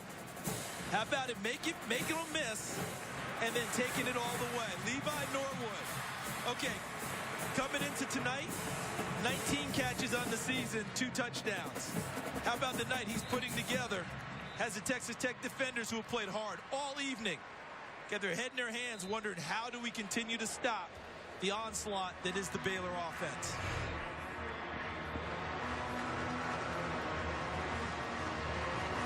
Remember, Tevin Reese, their big-time receiver, not playing, gone for the rest of the season, wrist surgery. Dislocated against Oklahoma, had surgery this week. I got a chance to talk to him in pregame. He actually led the team out tonight. So how are you going to replace him? Well, there's a committee of terrific receivers at Baylor, and Levi Norwood has really stepped into the breach tonight. There's Tevin Reese enjoying his team and enjoying the atmosphere tonight. One thing about this Baylor team, they know how to get their own energy up. Yes, they do, and that, you know where that serves you well? On the road.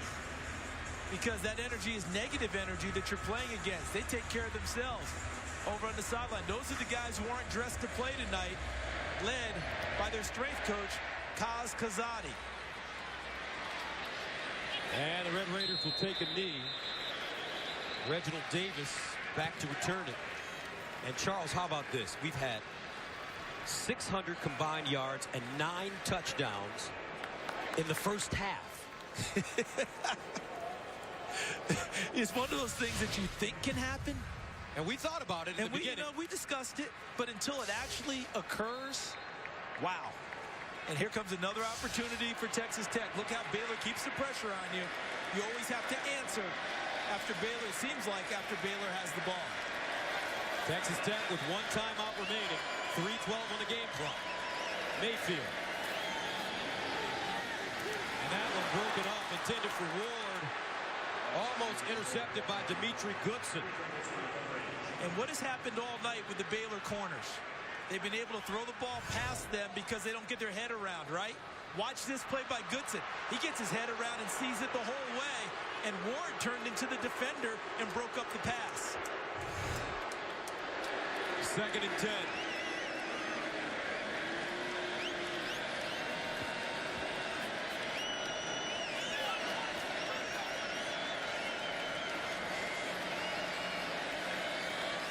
Mayfield. Quick release. Nice throw, and Reginald Davis with the catch.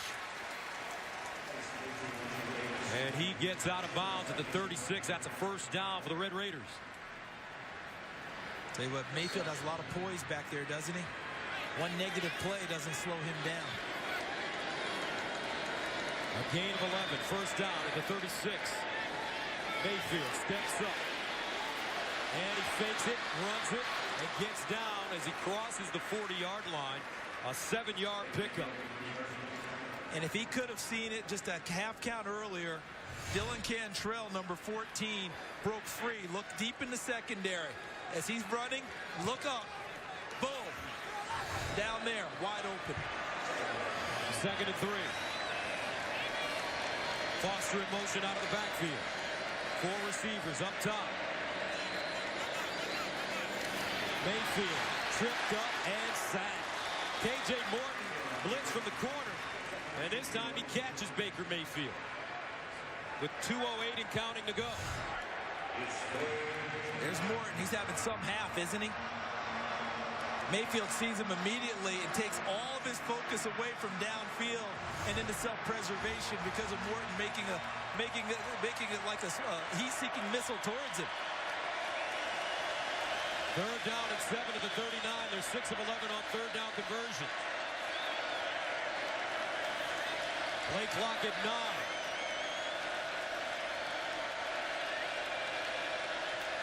Mayfield. And incomplete. Intended for Davis. But he may have been blinded by Jamal Palmer, who got a big hand in the air. How about the zone blitz that they just ran from Phil Bennett? Because Jamal Palmer drops out and comes underneath and makes a play on the football. Normally a defensive end that rushes the passer, he dropped into coverage and was right there to make a play on the ball. So Erxleben will punt it from the 26. Norwood, he's been dangerous. 3 touchdowns. Picks it up on the box and goes down at the 15.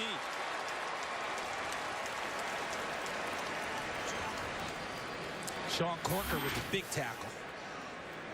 Now coming up on the Pizza Hut halftime, Rob Stone, Eddie George, Joel Klatt will cover an amazing finish in the SEC. And Jameis Winston speaking after some off-field controversy this week. And we'll have some other Big 12 showdowns. Oklahoma State finally finding their rhythm. Coach Gundy may be cracking a smile as of late. Hey, they're playing awfully well, and that big screen dominates, doesn't it? Even the Texas Tech Red Raider mascot is checking out the big screen. And oh yeah, was it a minute 27 to go? To minute 21? Is there any doubt that Baylor's going to try and put the pressure on them? Bears with 2 timeouts. Petty to Norwood, and he goes down to the 22.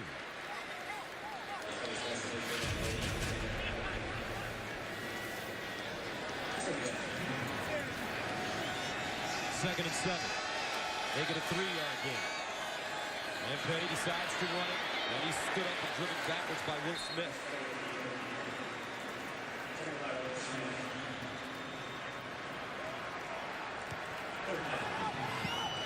Makes it 3rd down and 4. Let's see if the Bears take a shot at it. Petty underneath, 1st down. As Clay Fuller makes the catch. For a big guy, Bryce Petty has a terrific, compact, quick release, doesn't he? Yes, he does. Play fake balls out of his hands and on his target. He's 6'3", 230. Petty again. With time. No, he ran out of time as he's gobbled up. Dartwan Bush, the senior from Clute, makes the tackle. And they needed him back. He sprained a knee against Iowa State and missed the next 4 games. This is his first game back. And boy, it's a big one for Texas Tech to have him in the lineup. So a timeout called by Baylor. They have 1 remaining.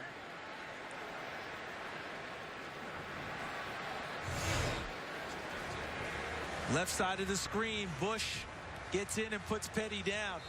You know what we really haven't seen that much of tonight? Kerry Hyder. Well, Hyder, the first, 7, 8 games, he had 10 tackles for loss.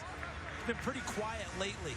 The only thing we've seen really from him tonight overall was the personal foul after a touchdown that he got on an extra point. They need him to jump up and be the Kerry Hyder he was earlier. But what I'm thinking is with Baylor, we haven't seen that much of the screen game. We know they don't throw to the running backs, but they're not screening that much to the wide receivers either, although the Levi Norwood touchdown was that type of a play with Corey Coleman. Levi Norwood is the receiver in the slot at the bottom of your screen. He's been incredible in this first half. 2 receiving touchdowns, and he ran back a punt 58 yards for a score. Petty looking Norwood's way, but he'll drop it off on the near side. It's Rhodes, Robbie Rhodes, the freshman from Fort Worth. And he came in the game with a sore ankle, and one of the things I've written down my chart, a few drops so far this season. There's another bobble on a key play there. Third down at 15. Petty delivers. Has his receiver Norwood, but he can't get to the first down marker as he goes out of bounds at the 40. A 12-yard gain on 3rd and 15 with 14 seconds left. And Baylor looks like they're thinking about it. And the Bears going for it on 4th and 3. This tells you about the thinking of where our Bryles is. They want to score all the time, keep the pressure on you. At their own 40-yard line. Confidence in his defense late in the half. And some movement on the Baylor offensive line. Let's see which way this call goes. This may change Art Bryles' thinking if it's a penalty against Baylor. He may have to punt it away if it's on them. Ball start, number 77, offense. Wow. 5-yard penalty, 4th down. Yeah. There is no 10-second runoff. The game clock was not running. So now you go ahead and you got to punt it away at this point. It's too far. Let's take a look and see what we get. Wow, we had 3 guys, really. Kelvin Palmer, 77, right tackle. Looked like Cyril Richardson, 68, left guard, and Spencer Drango, 58. Almost like they thought the snap count was different than what was actually executed.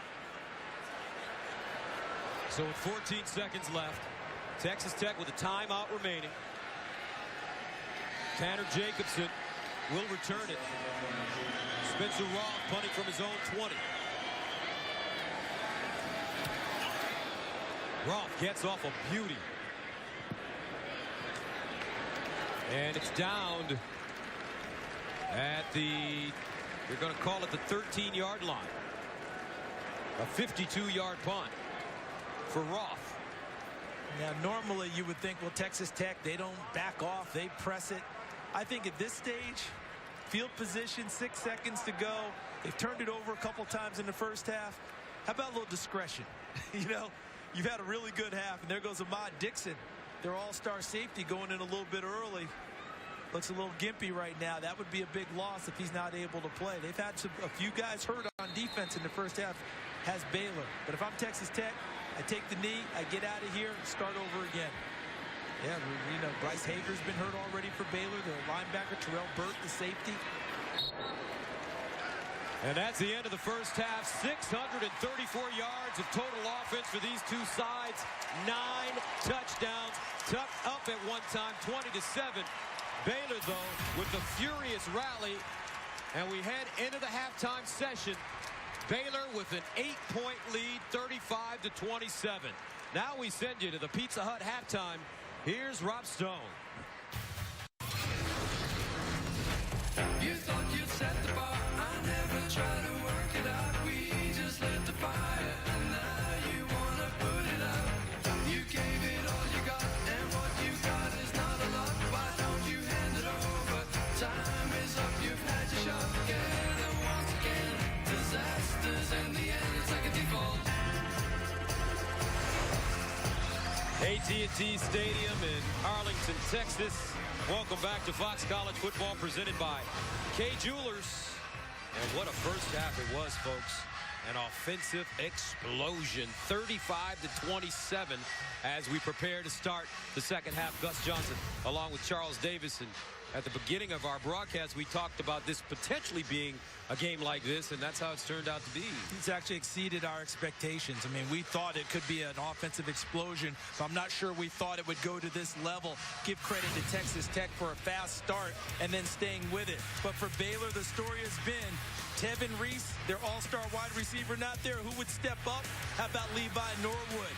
In the first half, 2 touchdown catches and a touchdown off of a punt return.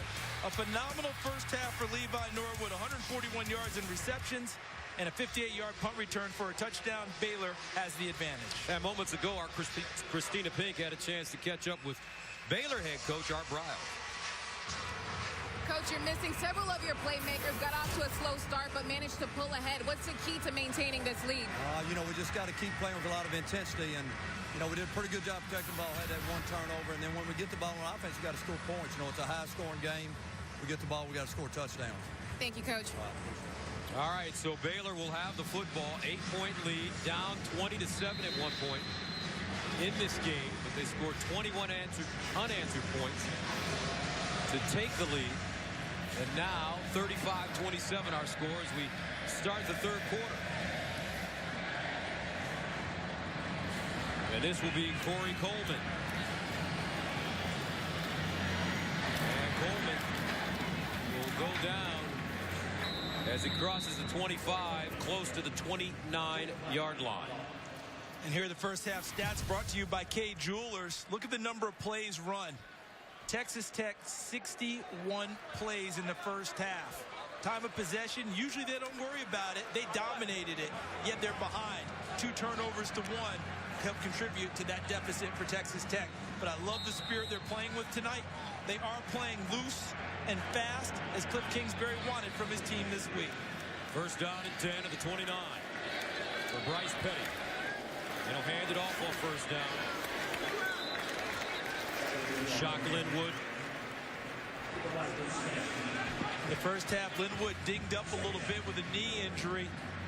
I wonder if that's contributed to them calling a few less running plays. They might start to want to run the football a little more in this half. Linwood again gets close to the first down, still on his feet, and finally out of bounds. He picks up that first down. Some hard running for Shock Linwood. See, this run showed what LaDainian Tomlinson said about him when he scouted him and watched him. His ability to keep his feet, break tackles, make people miss. Balance, he said, was exceptional. We saw it on that play.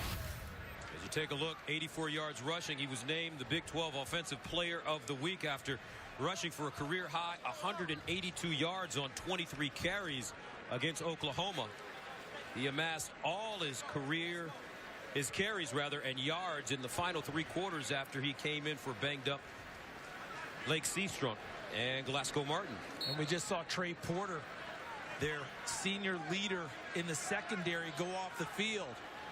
If you're Baylor's coaches, you take note of that. And football's Darwinian. That means you attack where people are weakest. They're going to have, I believe, Tanner Jacobson, number 20 in the secondary now. Don't be surprised if Art Briles and his offensive staff dial up something trying to find Tanner Jacobson.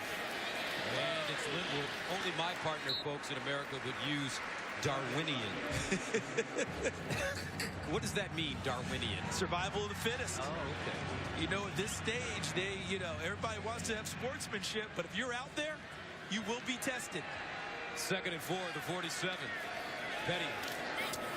And this time he finds Norwood. Norwood juking, lowering his shoulder, finally drilled out of bounds. No flag on the play for a late hit. I think it was a good no call. Everyone was competing. He was trying to get extra yardage on the sideline. The tackle started before he went out of bounds and was just finished there by Will Smith. First down after the 10-yard gain. Opening drive of the second half for Baylor. Petty lets it go. Coleman. And Coleman down to the 15. Will Smith stops him. Baylor with great rhythm to start the second half. And watch who has deep coverage on this play. They're going to make him make a play. Down the sideline, Coleman right in front of Jacobson. 26-yard gain. Bears on the ground now. Look at that smash him out. Devin Chafin this time. These young backs are doing so well filling in for Lake Seastrunk, who's an All-America. Glasgow Martin, who ran for 15 touchdowns in 2012 and is their power back. And these youngsters are running well. And a first down as Chafin picks it up again. And they are delivering blows after contact. Yeah, they're finishing runs, aren't they? I mean, when they go in and you have to tackle them, they feed you their football pads now. They make you eat those.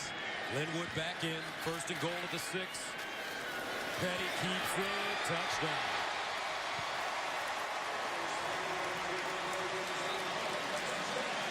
And you have often said that this Baylor team, although You would think that they're a passing team, but they're a run-first football team. When you talk to Art Briles, the first thing he's going to tell you is, we want to run the football. Being physical is a mentality. When you go to their practice facility, do you know what's posted on the signs in their indoor facility? Choose to be physical. All over this facility.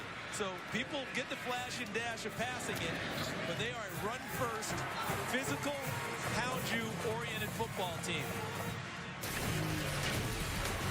So Baylor marches it all the way down the field. 8-play drive, covering 71 yards, ground and pound. Fox College football is sponsored by Kay Jewelers. Every kiss begins with K. By Geico, 15 minutes could save you 15% or more on car insurance. And by Moto X, designed by you, assembled in the USA. And Bryce Petty putting up some pretty big numbers. Look at him. Consecutive games with a pass and rush touchdown in the same game since 1998. Look at the big guy they're chasing. The great Tim Tebow. Marcus Mariota's streak came to an end against Stanford. And now Petty at 8, tied with Colin Kaepernick. So after trailing 20-7, Baylor has outscored Texas Tech 35-7. Davis will return it. Davis with the blocker in front of him. Davis following that blocker. Flag on the play as Davis gets out of bounds close to midfield.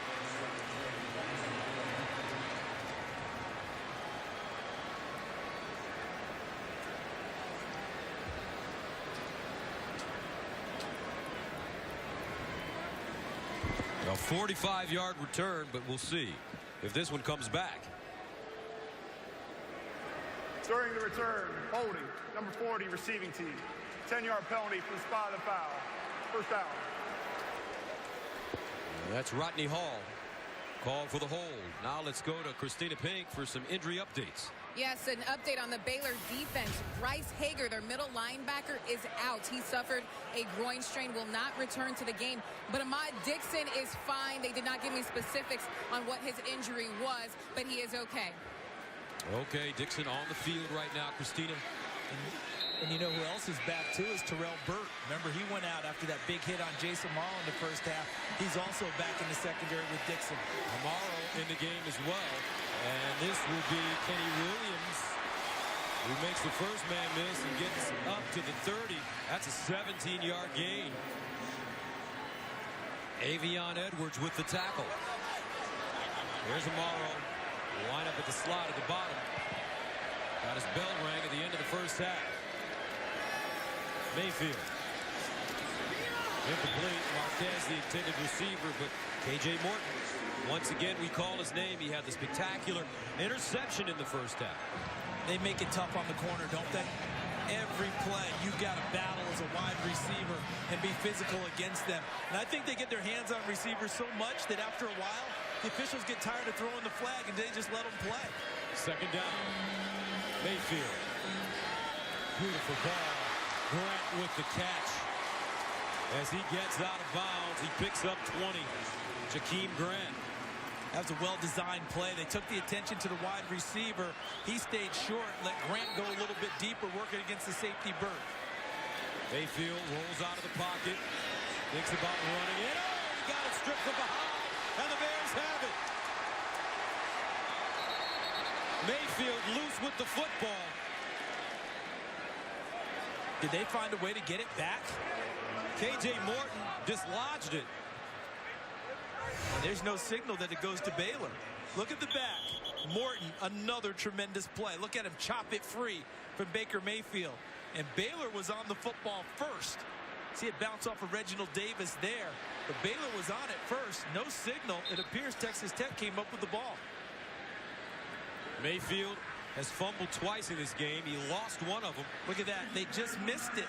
It looked like Reginald Davis came over the top and got it back for Texas Tech. Looked like Byron Bonds, number 96, had a shot for Baylor and missed. 2nd and 8 at the Baylor 49 for the Red Raiders. First drive of the second half. Mayfield looking for Marquez. Marquez and a flag on the play. That's a great call. Ahmad Dixon nudged him off his route with the ball in the air. They went with a cat blitz, corner blitz from the short side, KJ Morton, which put Ahmad Dixon. Number 6, defense. 15-yard penalty. First out. So that put Dixon into man-for-man coverage. Watch here, blitz here, and then look at 6, Dixon. Now he's in man coverage against Marquez. And as you noted, an excellent call. See how he puts his body in front of Marquez and impedes him? Ball's in the air, can't do that. So a 15-yard penalty, first down and 10. And they'll run it with Sadale Foster, who slides down inside the 30. And you're absolutely right, Charles. This Baylor secondary, they hold you or grab you almost every play. It's almost to the point, I think, that the officials, after a while, almost get numb to it. And it works in their favor as the game goes along.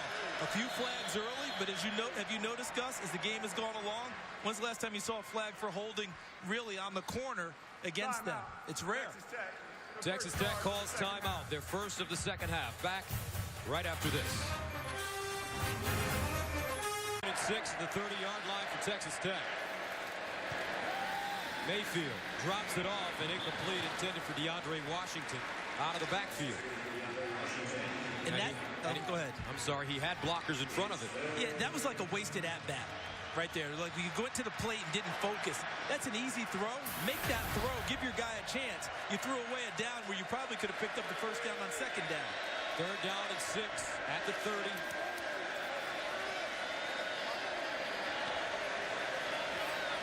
Maybe 4-down territory for Texas Tech if they don't pick up this first down. And here's a handoff. Washington dives forward, and it looks like he has it. No, he'll be short based on the spot. And I think you're right about 4 down. That wouldn't be a surprise at all. Field goals aren't going to get it done against Baylor. You got to get 6s. So 4th down and a yard for the Red Raiders. And again, I would not run the football here if I'm Texas Tech. Know your personality, and your personality is not a wedge-it-out team in short yardage. Not even for a yard, Charles. Listen, we've seen it over the years, even with Mike Leach's teams. 4th and short was not their bread and butter, running the ball. And Texas Tech calls another timeout.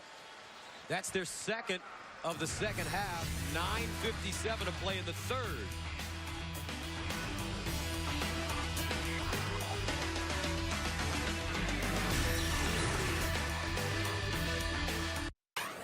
Find a way to make a play. Do what you got to do. Do what you got to do. Simple instructions coming from Cliff Kingsbury. 4th down and about a yard and a half. Here's a bootleg. Mayfield leads forward. I don't know. If he got it, it's very close. But Baylor did not put a heavy lineup in. They went with their traditional standard defense. They didn't go goal line or short yardage. And Mayfield bootlegs it out and tries to get to the corner. Look at the play there. Look like Sam Hall, 25. I see 31 McAllister. I see 13 Terrell Burt. Look at them converge on him. Did they give him the lean there? Because that's close. If he got it, it was the second effort falling forward. Talk about the nose of a football. He did not get it. You told me that they shouldn't run the ball. It's not who they were. They elected to keep it on the ground, Charles, and come up an inch short on the first down on 4th down. I've watched Texas Tech football since the early 2000s. And short yardage in critical situations has never been a huge part of their makeup. They're not built that way, to wedge it out and smash you in very many situations. They tried to fool him, a little trickery there. Bootlegged it out. I like the call overall, but he converged so well and made it very difficult on the spot. If he had reached out, he might have had a chance. But he's trying to correct it. He's trying to, take care of the football, and that may have left him a little bit short. I mean, if you look at where the ball was spotted, he's down right there. He's across our unofficial line. Yeah. It's a tough one. But he didn't get that spot. And he got the spot before he fell. You know, he got the spot. It seemed like they piled him up, and that's what they called the spot, not where he landed on the ground. Mike Pereira joins us from our studio in Los Angeles. Mike, your thoughts?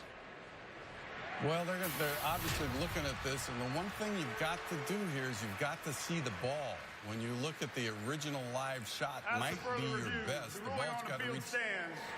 First down, Baylor. And that's the issue here. I might assume that he makes the first down, but in the shot, you just don't see the ball. So I don't think you can do anything but let the original ruling stand. Thanks, Mike. And Gus, you notice he had to cover himself trying to get a little force. You see that? He's trying to drop his shoulder and get the first down. If he had been able to stretch the ball out just a little bit, he would have gotten the first down for sure, but I think he was worried about it popping free in that situation. So Petty and the Bears start at their own 25. And they're handed off to Shot Linwood. And Linwood crosses the 30 up to the 32. A 7-yard gain. And a good block by Antoine Goodley out on the corner, out on the perimeter. The wide receiver had a tough time catching it tonight, but he's still staying with blocking on the perimeter for his teammate. Second down and 3. Flag on the play. Linwood again. First down if it stands.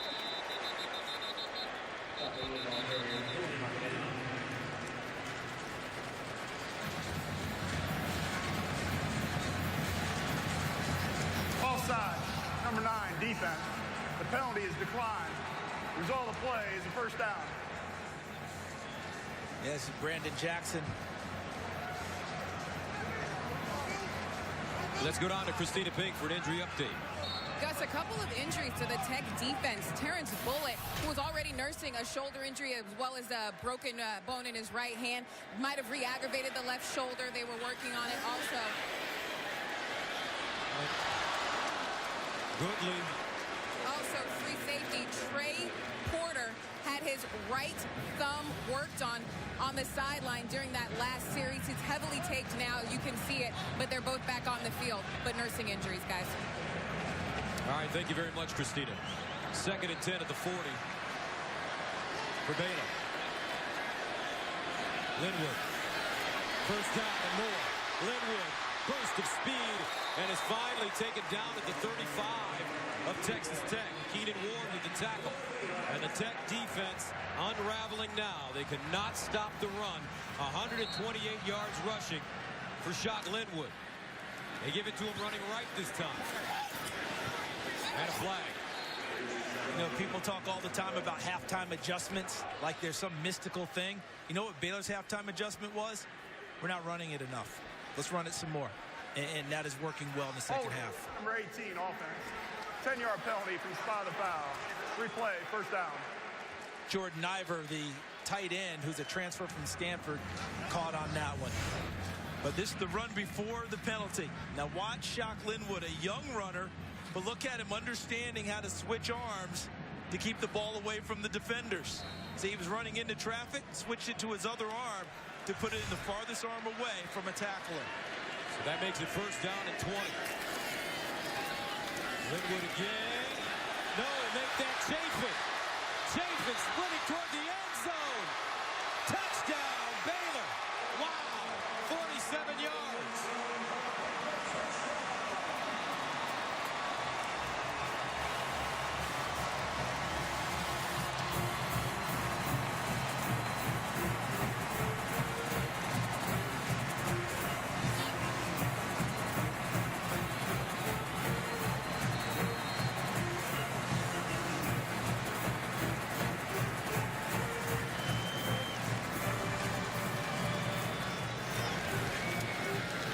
Extra point up and good for Aaron Jones.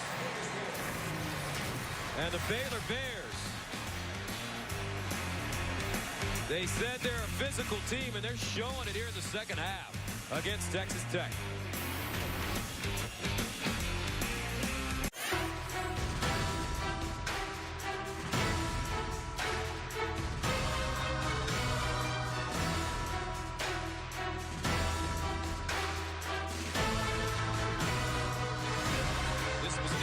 game at halftime, folks, but Baylor has come out, and they are showing us why they're the 5th-ranked team in the nation.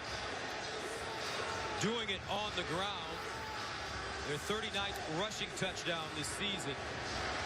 And this is the 36th straight game Baylor has gone over 400 yards. As the Bears send it away.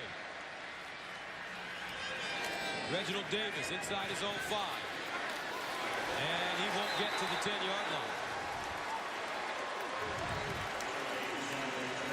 Terrence Singleton with the tackle on special teams.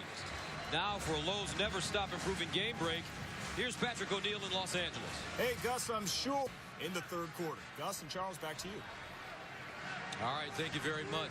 Will Alabama ever be beaten this season? That's the question. They can be. They can be. I think that any of the teams at the top can challenge them, but the key is you got to go get them. Washington.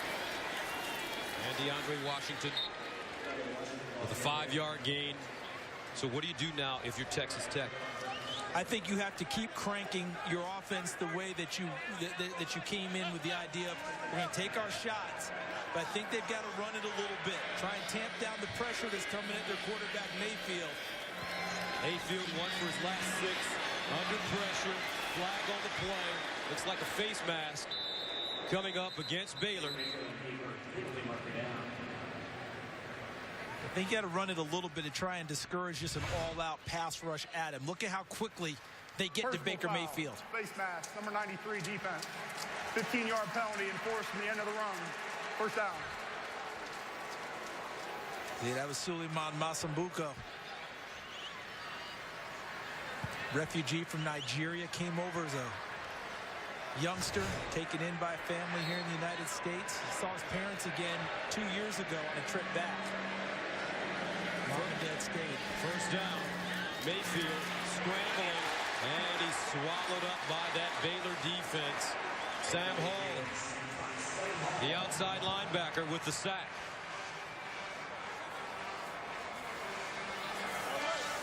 Bears bringing a lot of pressure now, Charles. Yeah, Phil Bennett, the defensive coordinator, has just said sick 'em.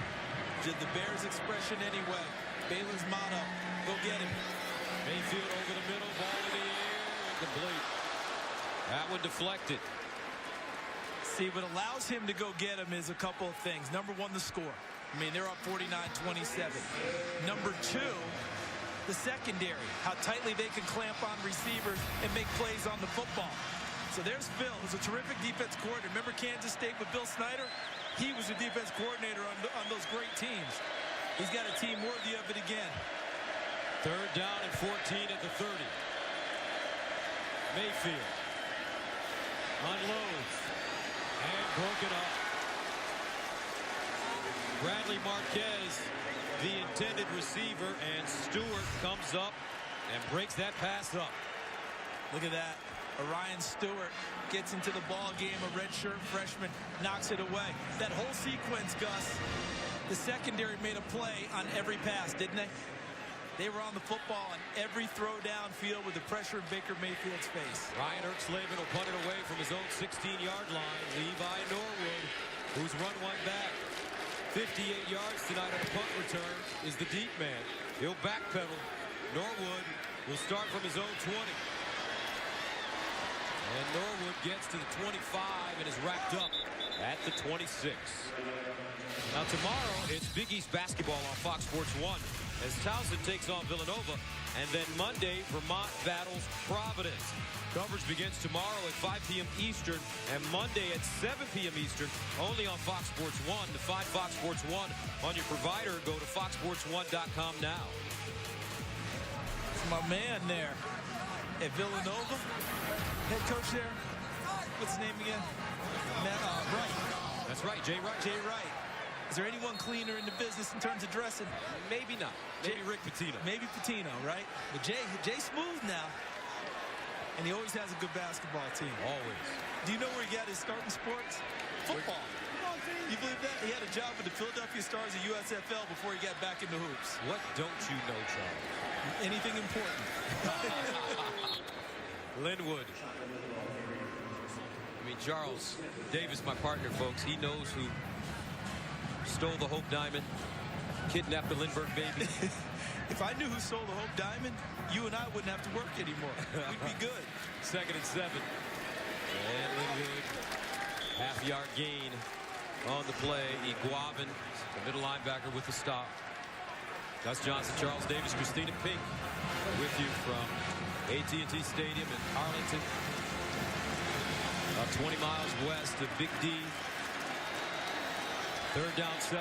And just stop the ball. Empty backfield for Petty.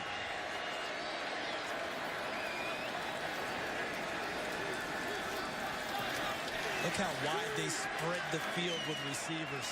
Look at that. They really force you to defend every inch. Here's Petty. Underneath, caught. Goodley. And a 1st down. A flag on the play as Goodley gets up to the 45. Our colleague at Fox, Terry Bradshaw, has been saying for years, the toughest route and the best route. Crossing routes. Hard to defend. The best plays tonight by Antoine Goodley have been those shallow crosses where he catches it and turns into a running back after the catch. Pass interference. Number 23, offense. 15-yard penalty. Replay, 3rd down. Wow, Clay Fuller called for interference. The former baseball player, 4th-round pick of the California Angels, 6 years in the minors before coming back to play college football. 2 brothers played at Texas Tech. Fuller in baseball, right there is what you're going to get. Him blocking before the ball's thrown. He'll clear the way for Goodley. Got detected by the officials, who I think have done a pretty nice job all night tonight in a hard game to officiate. That makes it 3rd down and 22 at the 15. Baylor needs to get up to their own 37 for 1st down. And the Bears call timeout. 5:30 to go, 3rd quarter, 49-27. Baylor.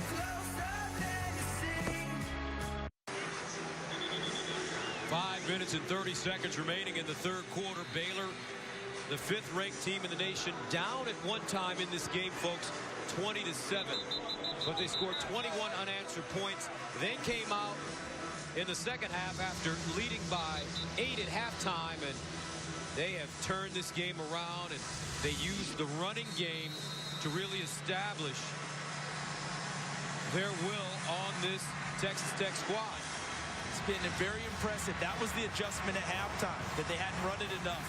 And you'd be surprised looking at their play selections that probably tilts a little bit more towards run than pass this evening, even though the biggest plays have come off the passing game. That offensive line is nasty. Number 68, Cyril Richardson, one of the best in the country. 3rd down and 22 at the 15 for Bryce Petty. Petty sacked on the play. That time, Texas Tech brought the heat. Pete Robertson, the sophomore from Longview, Texas, drops Petty, and Baylor will punt it away. That's not a good sight, seeing Bryce Petty trying to walk it off. But watch Robertson, number 10. Looks like he's going to be Spencer Drango, number 58, who was looking inside first. And by the time he got his eyes back to Robertson, it was too late. And Robertson goes and gets Bryce Petty and forces the punt. Good series for Texas Tech on D. So Baylor will punt out of their own end zone. This is their 4th punt of the game. Spencer Roth, no pressure. That's a knuckleball. Jacobson going to field it, has it at midfield with a lane, flag on the play. Jacobson up the far sideline, but we'll see if this stands. Looks like it won't. Looked like whoever the gunner was downfield got swallowed up by some white shirts in the back, didn't it?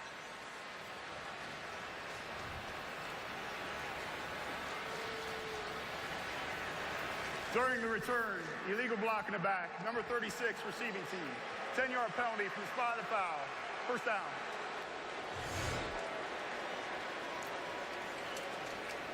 Just look to the right of Jacobson. Fields it, and right there, clearly right there, you see the push. That's Thierry Nguma. Backup cornerback. Sets them back after a huge return by Jacobson. The Texas Tech offense takes over at their own 37. Under 5 to go in the third quarter. Baker Mayfield, quarterback draw. Flag on the play, though.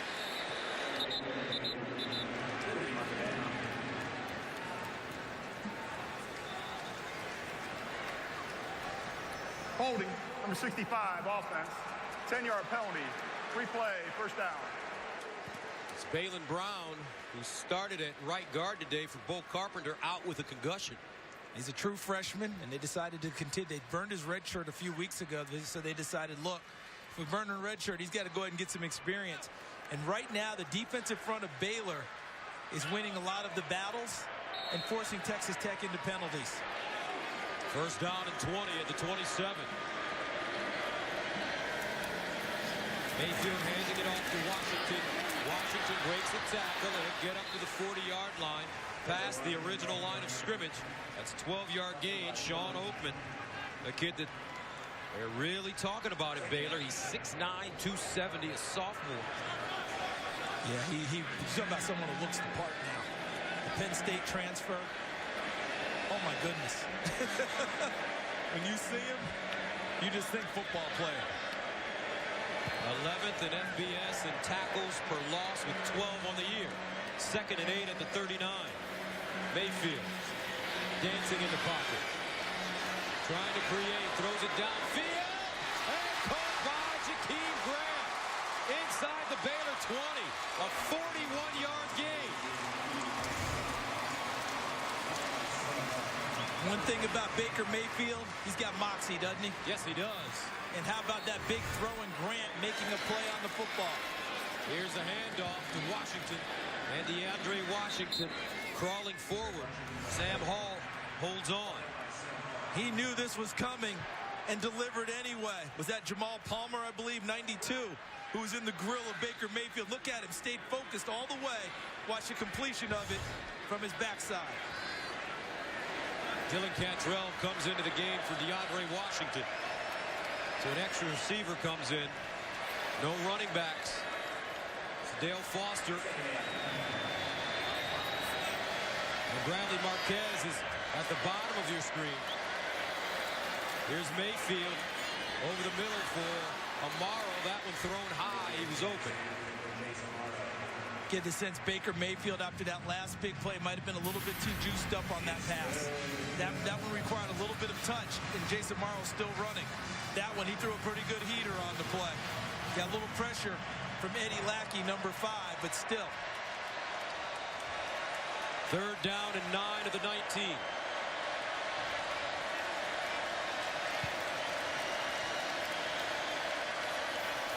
Here come the Bears on the blitz.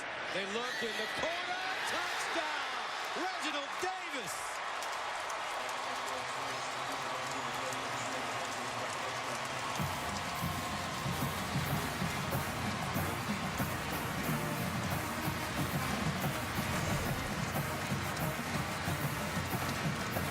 Fourth touchdown pass of the night for Baker Mayfield. Let's just make this one simple. That could not have been thrown any better. So how many people didn't offer him a scholarship? They probably should be rethinking that as they watch him play. Unbelievable. Extra point is good. Tech still fighting. 2:45 to go in the third. 49-34. You talk about right in the bucket. That was phenomenal. Cliff Kingsbury's thinking, you know, I threw some pretty passes in my time. I don't know if I threw any prettier than that. But he loves what he's getting out of the young freshman quarterback. 2 of them he has that he's played this year. And as he told us, Gus, when you're coaching those youngsters, it really forces you to take care of the basics, leave no stone unturned, and don't assume anything. He coached Case Keenum at Houston. He said, that's pretty much just go play, Case. 6-year guy at that point. Got it. These kids, they force you to coach. So with 2:45 to go in the third, Tech will send it away. 900 combined yards of offense and 12 touchdowns. Video game statistics. Levi Norwood back deep. He'll start inside his own 5. And out of bounds close to the 30. And let's check in with Patrick O'Neal for a game break in Los Angeles. All right, Gus, a third quarter. Gus and Charles, back to you guys. All right, thank you very much, Patrick. You have to give Ed Orgeron, the head coach now, the interim head coach at USC, a lot of credit for what he's done with that team. Really revived their spirit. They played so much better in a pitched battle with one of the top teams in the country right now. On first down shot, Linwood running. And let's see if the touchdown rejuvenates this Texas Tech defense, especially the defensive line, because Baylor has had their way with them running the football in the second half. What Cliff Kingsbury's thinking, and Matt Waller said, the defensive coordinator, 3 and out, guys. 3 and out keeps our momentum going. Petty on the play fake. Petty throws it up the sideline.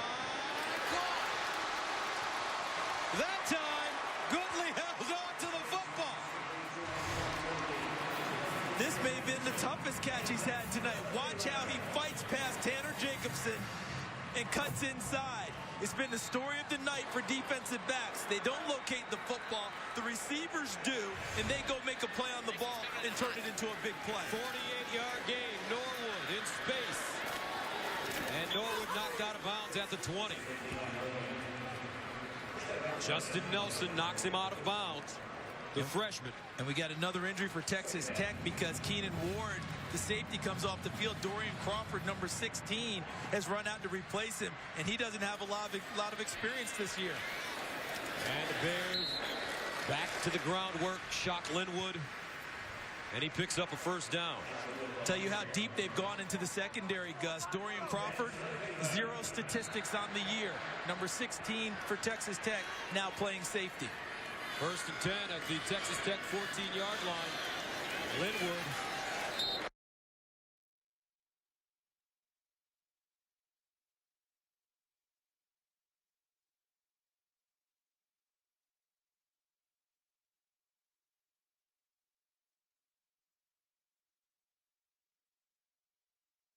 Trying to drag the pile. A 3-yard gain on 2nd and 6. So that brings up 3rd and 3. How about this offensive line of Baylor and what they've put together? Stephon Huber is a 5th-year senior, had to patiently wait his chance to become a starter here in his last year on campus. Cyril Richardson's an All-American at left guard. Linwood running, picks up the first down as he crawls to the 2. And you notice where they ran it. Right over the All-American Richardson, number 68 at left guard. He moves the pile like few do in college football. First down and goal of 2. Linwood diving. Did he get in? And they'll say he's short of the goal line. Look at him. Look at Richardson just knocking back Will Smith, number 7. There's a leap by Linwood. He carved enough of a crease. Robertson does a nice job keeping him from getting in. It was close. Second down, goal at the 1. And Petty runs it himself. Touchdown, Baylor. Bryce Petty's 2nd rushing touchdown of the night. And the Bears really racking up the numbers now. Tight formation. He just waits for a crease. Waits for it. Niver, number 18, the tight end's in the backfield. He just ends up following him in. I think they're going to take a look at it to see if he really got in. Make sure his body wasn't down first.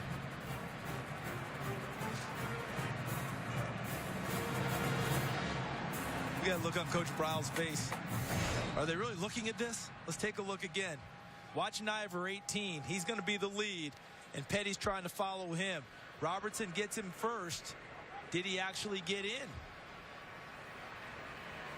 That's what they're trying to determine. 10 rushing touchdowns on the season. With his 2 today, if this one stands. Pete Robertson did a nice job not letting Petty get full momentum back towards the line of scrimmage. That may have held him out of the end zone. And he didn't reach the ball out either. He kept it in his body, so he may not have gotten there. Let's see. And I'm not advocating him reaching out like that. A lot of fumbles occur on the goal line. when you're trying to stretch too After far. further review, the ruling on the field stands. Touchdown. So the touchdown stands for Petty. And Baylor takes a 55-34 lead.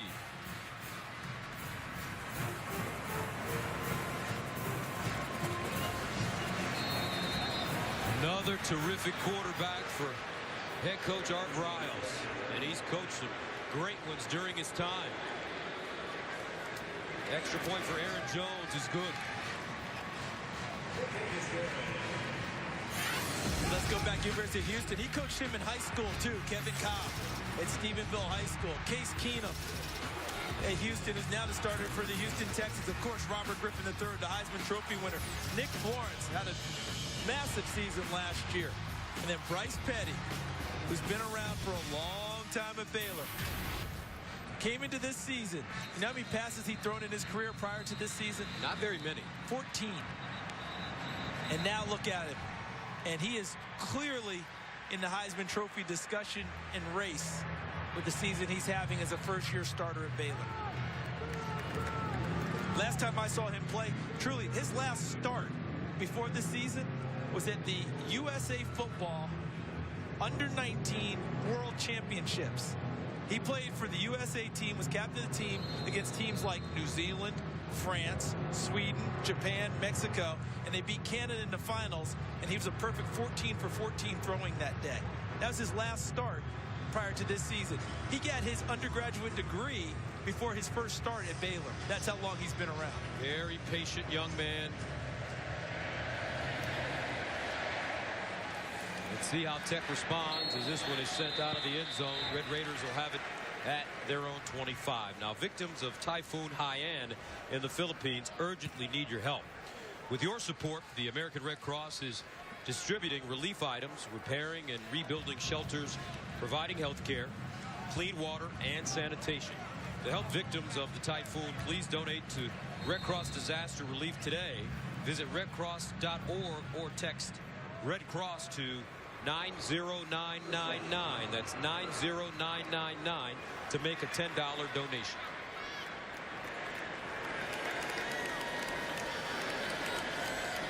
Red Raiders started their own 25. Baker Mayfield trying to drop it off and does to Kenny Williams. Williams runs into his own teammate, Shaquem Grant. Eddie Lackey credited with the tackle. And that should take us to the end of the third quarter. And what a quarter it was for the Baylor Bears. 8-point game at halftime. Bears up 56-34.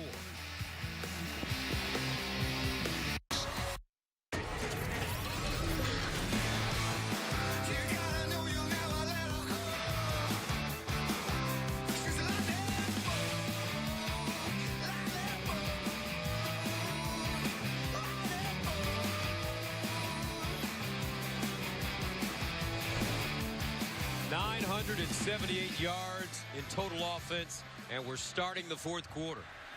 Here's Texas Tech running the football. Williams popped it up, and Baylor may have it.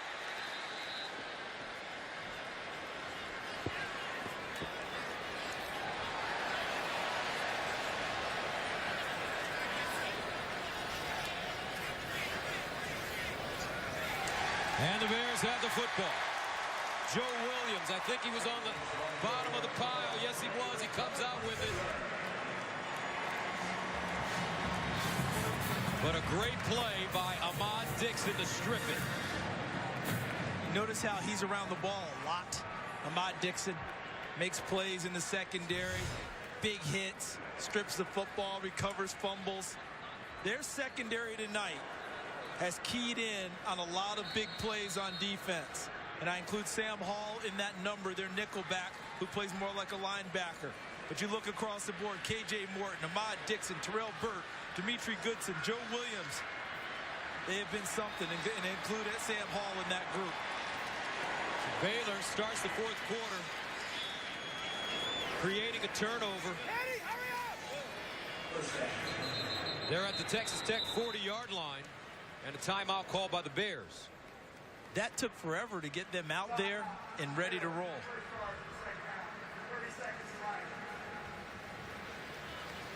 Art Briles, 25th head coach in Baylor history. By the way, folks, we want to wish one of the great coaches in college football history, one of the great characters in college football history, Grant Taft. Coach. We want to wish him a happy birthday. He turned 80 years old this week, November 12th. Still the head of the American Football Coach Association, based in Waco. And what Art Briles has done here, revived the standard that Coach Taft set at Baylor in winning championships and in winning games. That's what Art Briles was. That's the standard he was up against, and that's what he's starting to equal. We'll see if Coach Briles is courageous enough to eat the worm. Linwood. First down, Baylor. And that front continues to move people. Stephon Huber, the center, number 54, is the pivot. And Petty running this time. Oh, he decides not to get down. He uses that 6'3", 230-pound frame to try to get an extra yard. Look at the play selection there. Big boy football for Baylor in the second half. 2nd and 5 at the 24. And it's Devin Chafin. You know, I used to work in Waco, Texas. My first job, Charles. And I'd never heard the term. Back then, I had a chance to go on the Southwest Conference tour. Yeah. Meet R.C. Slocum, Texas A&M. Were they doing the Skywriters tour then? Were you on the plane, or did you have to hop from place to place? I think I was on one of the planes with him. I don't remember. Here's a handoff. But back then, this was around circa 1990. A Midwest boy like me came to Texas, and I had never heard the term smash mouth football until I got to Texas. You'd heard 3 yards in a cloud of dust. That's right. Yeah, that's Midwest. 4th down and 1 for Baylor. They run it, and not going to get there. Will not get it. Speaking of smash mouth football, that was a case of smash mouth defense by Texas Tech. 13-12 to go. Baylor turns it over on downs. Let's see what Tech can do with the football right after this.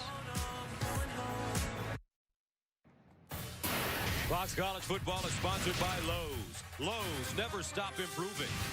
By USAA, proudly serving the financial needs of current and former military members and their families. And by ADT, always there. All right, let's take a look at the Buick game summary. We got Baylor down 14-zip to start, and then you see what happened then. 36 straight games of 400 more yards, longest active streak at FBS.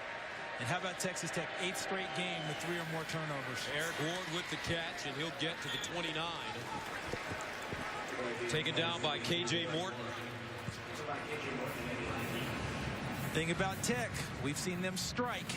A lot of time left on the clock. Pump fake, Mayfield going through his progressions, turns it up, has running room, and goes down at the 34. You know what I'm thinking for Baker Mayfield after this game? Ice. Yes, cold tub. Plenty of it. He's leaving it all out there tonight. First down to 10 at the 34. Here's Mayfield. And incomplete. That ball intended for Derek Edwards, a sophomore from Brenham, Texas. And K.J. Morton down. With all the injuries Baylor has suffered over the past couple of weeks, here's one man you don't want to be hurt, especially when you look at the upcoming schedule for the Bears. Next week, they're in Stillwater to take on Oklahoma State. Danger, Will Robinson. And the reason I come up with that is Baylor is having obviously a sensational year. But here's the remaining schedule. You mentioned it, Gus. At Oklahoma State, who smashed Texas in Austin today. TCU, we know, will battle you defensively, but they are scoring deficient this year. And then Texas, That one loss today doesn't knock them out of it. If they can run the rest of the schedule and get down to it, there's where you are. Now you look at the remaining schedules for the other bigs if we're talking about BCS National Championship contention. Let's face it, Alabama, Florida State run the table. They're likely to be the two that are in it. But nothing's easy. Bama has to go to Auburn on November 30th. At Florida, because it's a traditional game, it's a little tougher for Florida State. ACC Championship could put them against Duke, who jumped on Miami today. Ohio State, they won big today, but they had a real lull and didn't look quite as impressive as they wanted. Really made their coach Urban Meyer upset. Indiana, they should jump on next week. At Michigan, another traditional game, but Michigan's not the normal Michigan. Stanford, locked up with USC now. Cal should be a walkover for them. Notre Dame, November 30th, they get them at home. And then we talk about the schedule for Baylor. At Oklahoma State, at TCU, home for Texas. What I'm concerned about for Baylor, if they survive this one, the number of injuries we've seen, the emotion in this game, turning right around and going to Stillwater will not be easy for them. A.J. Morton walking off on his own, 2nd and 10 at the 34. Baker Mayfield stepping up again, and this time he won't get away. That's because Bo Blackshear, the sophomore from Waco, Midway High School, comes up with the tackle. Watch him working inside. He's worked on Alfredo Morales, number 56. Just beats him on an inside pass rush right up the gut and puts Baker Mayfield down. Bo Blackshear's played a nice game this evening for the Baylor Bears. 3rd down and 15 to the 29 for Tech. They need to go to the 44 for 1st down. Amaro is in the slot at the top of your screen. Mayfield. Stripped. Tech has it. But they will not even get close to a 1st down. Jamal Palmer knocking it out of Baker Mayfield's hands. This defense is well coached, and they hunt the football. This is not an accident. That's coaching. Great job by Jamal Palmer, racing after the football, and they go for the strip all the time. Secure the quarterback, try and knock the ball free. Same thing with the runner. They work on it constantly in practice. No accidents in those types of plays. 3rd time Mayfield has fumbled the ball tonight. He's lost 1. And Norwood with the fair catch at the 25. So the Baylor offense led by Bryce Petty stepping on the field once again here in the 4th quarter.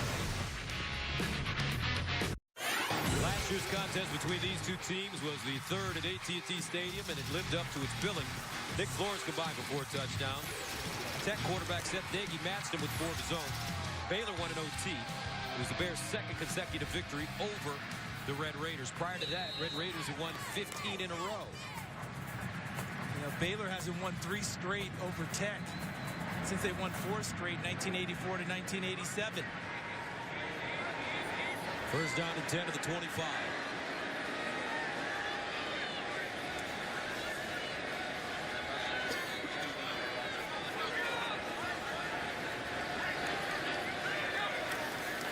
Petty. Double move and incomplete. Flag on the play. Goodley, the intended receiver. He ran the double move on the near side and got bailed out because he and Petty didn't have the same connection. Pass interference, number 24, defense. 15-yard penalty, 1st down. That's Bruce Jones. See, Petty threw the ball on the stop action, and then Goodley continued on the double move that you described. Watch where the ball lands. See that? That's behind him. He's thinking he's on the stop action, then he took it on upfield. They got bailed out with the call.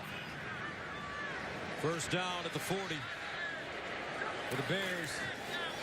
Linwood, and he'll cross the 45 up to the 47 on the slide. Shock Linwood. I believe that's short for Rashadrick. And look at that, the ball almost popped out. And his mom started calling him Shock because she heard Shaquille O'Neal called the Shack Attack. She thought, Shock Attack. I like that. Kid was 5 years old and has stuck ever since. Well, I tell you, what a name for an explosive running back. 25 carries, 165 yards for Shock. He'll run it again. And Shock Linwood gets close to the 45. So you worked in Baylor, you worked in Waco. What was your experience like there? Well, a couple of thoughts. Chicken fried steak. Best thing I'd ever tasted in my life. Restaurant called Luby's. Best restaurant I've ever been to. Still looking for one of those in New York City. Good luck with that. And I saw the greatest football player I've ever seen as a high school kid. A young man by the name of Louis Fight. And people in Waco remember that name. Waco High, played for Johnny Tusa. This kid would run. He could do a backflip into the end zone for a touchdown. I saw it with my own eyes. Coleman with the reception. And Coleman out of bounds to 41. Sounds like the kind of athlete Art Briles would have loved. Oh, Coach Briles would have loved Lewis. He was supposed to go to Baylor, but ended up having a change of plans. 2nd and 6 at the 42. Things are slowing down a little bit for Baylor, being a little more sure with each call, letting the clock bleed a little bit. Get a nice lead, but don't think they're not trying to get more points. They may not say it to you, but behind their minds right now are style points in terms of BCS. Linwood breaks free, picks up a first down again. And I thought it was interesting the timing of Coach Briles' extension, giving him an extra 10 years on the East Coast. Some rumors started to surface that Daniel Snyder, the head coach of the owner of the Washington Redskins, may have had an interest in Coach Briles to come to D.C. and coach his former pupil, RG3. Yeah, between that and so many of the college jobs that will come open, it was smart of Baylor's administration, Ian McCall, the athletic director, Kenneth Starr, the president, to get Coach Briles locked up. Petty looking deep, incomplete. That ball intended for Robbie Rhodes. Justin Nelson there defensively for Texas Tech. That youngster's growing up well tonight, isn't he? Talk about Justice Nelson, number 31. His first start as a true freshman against his prolific passing attack. And he's done a very nice job out on the corner. His second breakup that I remember this evening. Long, can run, and is showing the coverage ability we kept hearing about that he exhibits in practice every day. 6'2". Great size. 2nd and 10 at the 35. Chapin. And he picks up a first down. You know, after the Oklahoma game, Coach Briles talked about the loss of Lake Seastrunk, Glasgow Martin at running back, Tevin Reese at wide receiver. They played a lot of the game without those three, yet they still pulled away for a big win over Oklahoma. And Coach Briles said, we finally have Big 12 depth. And we're seeing that on display this evening. Look at the two backs tonight. Number 3 back on their roster, Shock Linwood, huge night. Number 4 back, Devin Chafin, has had a very nice night. They have Big 12 depth. 272 rushing yards. Coleman with the catch, a first down and more as he goes down at the 10. Justice Nelson with the tackle. Yeah, don't think style points aren't a part of it, but this is also built into Art Briles' DNA. When you ask him, every time we're on offense, we expect to score. And he also says, I kind of expect to score every play call we make. So them getting off the gas, them trying to milk it totally, don't think that. They may be more deliberate in their approach right now, but each call is designed to be a dagger trying to get them to the end zone. First down and goal at the 10-yard line for the Baylor Bears. Linwood, touchdown.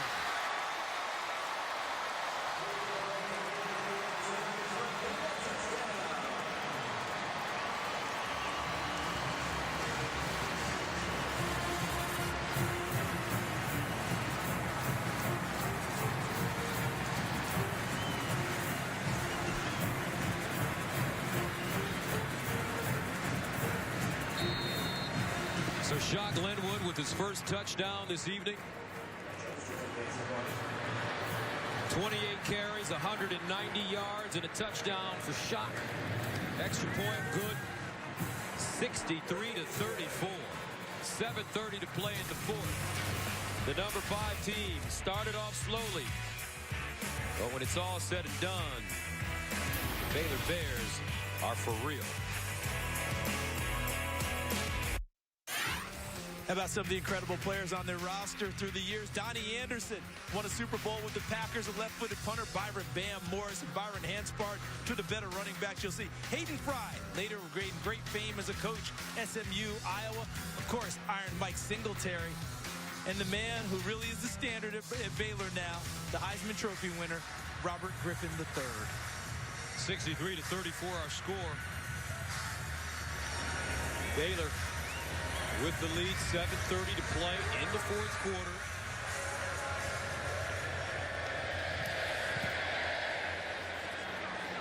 This one goes out of the end zone. And we'll take a commercial break. 7:30 to play in the fourth. All Baylor.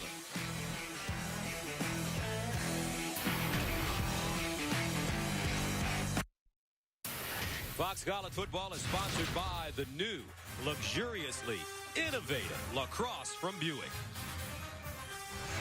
Let's take a look at the KFC stat comparison brought to you by KFC, the official sponsor of Couchgating. KFC plus football equals Couchgating. Baker Mayfield's thrown it 51 times tonight. I wonder how many times he's been hit and dropped on this evening. And now there's a new quarterback in the game, Michael Brewer, who's expected to be the starter when the season began, but a back injury derailed him in camp and put him behind Mayfield and Davis Webb. Here's Brewer to throw, and he'll go up top looking for Ward, and Ward brings it down but out of bounds. Incomplete the call. And Dimitri Goodson wrapped up with it. Heck of a battle with Goodson. How would you determine this one if he came down inbounds? See, his feet came down out of bounds. Ward would have had a catch if his feet had come down. Watch his feet.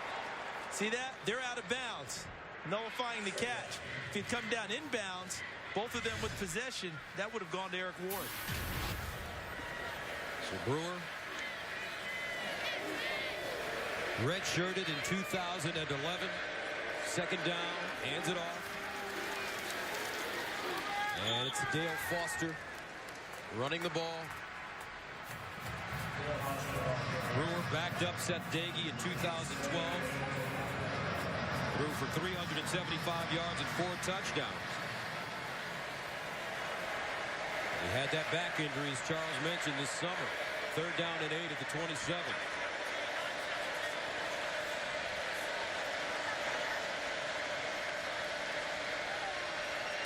Here's Brewer to throw. Far side. Incomplete. Intended for Bradley Marquez. And Tech will have to punt it away.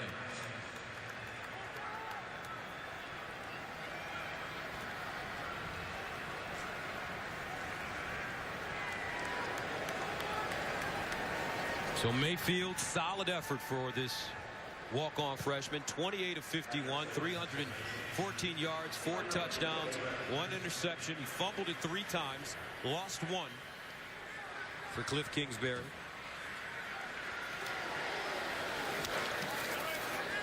Erxleben drives this punt. Fair caught at the 25 by Norwood. Now tonight, Fox Sports Live will bring you all the scores and highlights from a full day of college football, college basketball, the NBA, the NHL, plus all the news from around the world of sports. Fox Sports Live is tonight only on Fox Sports 1. To find Fox Sports 1 on your provider, go to foxsports1.com now. Great time of year, Charles. All the sports going on pretty much except for baseball. And for Baylor, their offense breaking records this year, or trying to. Look at that. That's the 1944 Army team that averaged 56 points per game. Earl Red Blake is the head coach. Glenn Davis, Mr. Outside. Doc Blanchard, Mr. Inside. Both of them won Heisman trophies. They're trying to beat that mark. And then all the other marks on there. It's a phenomenal year that they're having offensively, but a phenomenal year they're having overall. Seth Russell comes in at quarterback. He's chafing, breaking tackles, and picks up a first down as he crawls to the 40. Seth Russell in at quarterback. Didn't play last week versus Oklahoma. In his most recent game against Kansas 2 weeks ago, he had his poorest. And don't think that he's not going to run their offense either. He's not going to come in and just hand off every play. He's going to run what Baylor runs on offense. If it's there, he'll take it and throw it, and he can run it pretty well himself. As a senior at Garland High School, he was ranked the number 41 quarterback prospect. And Devin Chafin Devin Chafin has shown us a lot tonight. He's really done a terrific job running the football. Prior to that run, 10 carries, 96 yards. Had the big 47-yard touchdown. And remember, Seastrunk is out with a groin injury. Lake Seastrunk. Clasco Martin out with a knee injury. Chafin coming in. They were thinking about playing Johnny Jefferson, but they want to save his red shirt. The freshman from Killeen. And they could also go to Antoine Goodley if necessary to run the football. Looks like they have Anthony Webb in the game now as a running back, number 14. Baylor in no rush now with 5:10 to go. And here's Russell running. He'll dive forward and get the first down. The only thing different now for Baylor, we started to see it down the stretch with Bryce Petty, is that they're taking more time between plays, not as up-tempo as normal. 335 yards, 3 touchdowns, two on the ground, rushing for Bryce Petty. Another big-time night for him. But these plays are still designed to get big yards. If it puts them in the end zone, so be it. They'll be very happy with that. Balance tonight, the key for Baylor, 335 yards passing, 305 yards rushing. You know, this is their 6th game this year with 60 or more points. The most in college football. And Webb, enough for another first down for the Bears. And this is where it's so hard for Texas Tech. Expended a lot of effort. It's very discouraging as you're staring your 4th loss in a row. You notice it takes longer for guys to get up off the ground after the play now. Very difficult to stay in there and continue to slug. That's what Tech's trying to do. First down at the Texas Tech 41. Baylor very deliberate on offense. Remember, Cliff Kingsbury and Coach Briles were on the same team. Briles, the running back coach for Mike Leach at Texas Tech. And Kingsbury was the quarterback. Webb out of bounds at the 35. Art Briles. Take a look. 2000. Art Briles got his first college coaching job at Texas Tech as a running backs coach. Cliff Kingsbury is the Red Raiders starting quarterback. And you know he stood on the table and recruited Wes Welker and demanded he get a scholarship? Art Briles. Yes. Called him the natural. Staked his whole reputation. Said, you'll like what you get when you get this kid. A lot of naysayers. Knows his talent, doesn't he? Well, Peyton Manning and Tom Brady would agree with Coach Briles. Just think, Welker, not many scholarship offers out of high school. Free agent in the NFL. Cut by San Diego. Dolphins got rid of him. Guess what? We'll be all listening to his induction speech in camp. That's right. He may be a Hall of Famer before it's over. Well, Cliff Kingsbury, 34 years old, got off to a great start, 7-0. But the schedule got rough, and his team has struggled. This will be their 4th straight loss.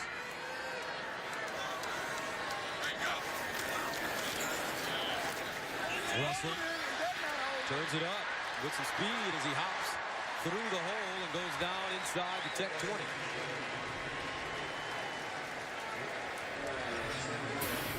So Coach Kingsbury is next one November 28th at Texas. Longhorns losing at home this afternoon to Oklahoma State. Yeah, that's Thanksgiving night game. I guess we'll be there. Us. That's right. 63-34. The Baylor Bears with a lot of their second-string players in the game now. Seth Russell has come on for Bryce Petty. Petty with a 300-yard passing game today. Bears have rushed for over 300 and have passed for over 300. With the ball at the Tech 18 this game. Interesting start. Texas Tech up 20-7 at one time. 14-0 they started. And it's Russell running. He'll go down at the 11. Inside 2 minutes to go.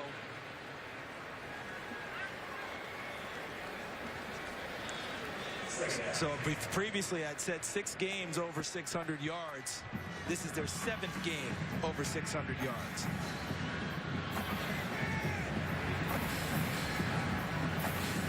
So the Bears, with all their injuries, they'll regroup and play maybe their biggest game of the season next week. You have to credit Mike Gundy. I tell you what, Mike Gundy at Oklahoma State, folks, is a terrific football coach. His team lost to West Virginia earlier this year. He got salty. His quarterbacks weren't playing well. Finally, though, he gave the man that led him last year a legit opportunity to run the team, Clint Chelf, and it's been all rosy from there. What's been amazing is that Chelf, even while he's played well, has struggled with accuracy around 50%, which is not normal for a quarterback at Oklahoma State. And look at tonight's high-performance players. Jason Morrow, since that big hit that he took, I'm not sure he caught another ball the rest of the night, but showed toughness coming back. Eric Ward, tremendous in the first half.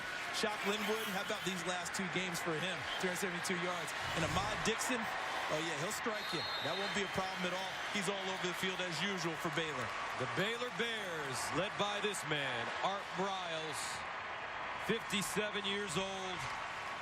His team remains undefeated, 9-0, 6-0 in Big 12 play. Bryce Petty with another terrific game, and Baylor defeats Texas Tech 63-34. The number 5 team in the nation continues to roll. OK State next in Stillwater.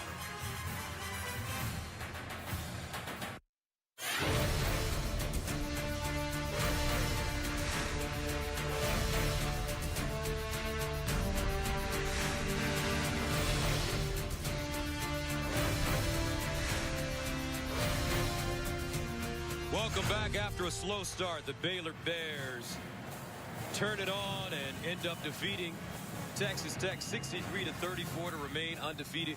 Gus Johnson along with Charles Davis. They were off to a slow start, down 14-0, down 20-7, but when it got real, this Baylor Bear team showed why they're so good. And what's amazing about it is, as you mentioned, down 20-7, they turned it around with a special teams, punt return, and defense. Talking about Baylor. This team, in my humble opinion, can play with anyone in the nation. Now I'm talking Alabama, Florida State, Ohio State.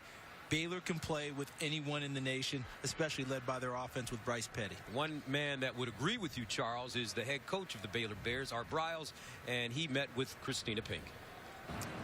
Coach, over 300 yards through the air, over 300 yards on the ground. What makes this offense so efficient? You know, I mean, we played with a lot of passion tonight. I thought Texas Tech really came out ready to play, and I thought we really showed a lot of maturity as a football team, withstanding that storm early and just staying calm and just trusting what we're doing. And, you know, we just got to keep executing, keep playing. We're playing good defense. We're playing good offense. Our special teams are great tonight with the punt return. Coach, this was a very physical game, and you got a lot of players that are nicked up right now. Yeah. How will that impact you going into Stillwater next weekend? You know, we'll just have to lick our wounds and see where we're at tomorrow, and then, you know, try to get a game plan ready for next Saturday. That'll be a lively atmosphere down there. So it's going to be another big game. We've had 2 or 3 of them in a row here. All right, congrats on the win. Thank you, Coach. Thank you. So, Baylor with a huge performance from Bryce Petty. He throws for over 300 yards and 3 touchdowns. Norwood with 2 touchdown receptions and a punt return for a touchdown.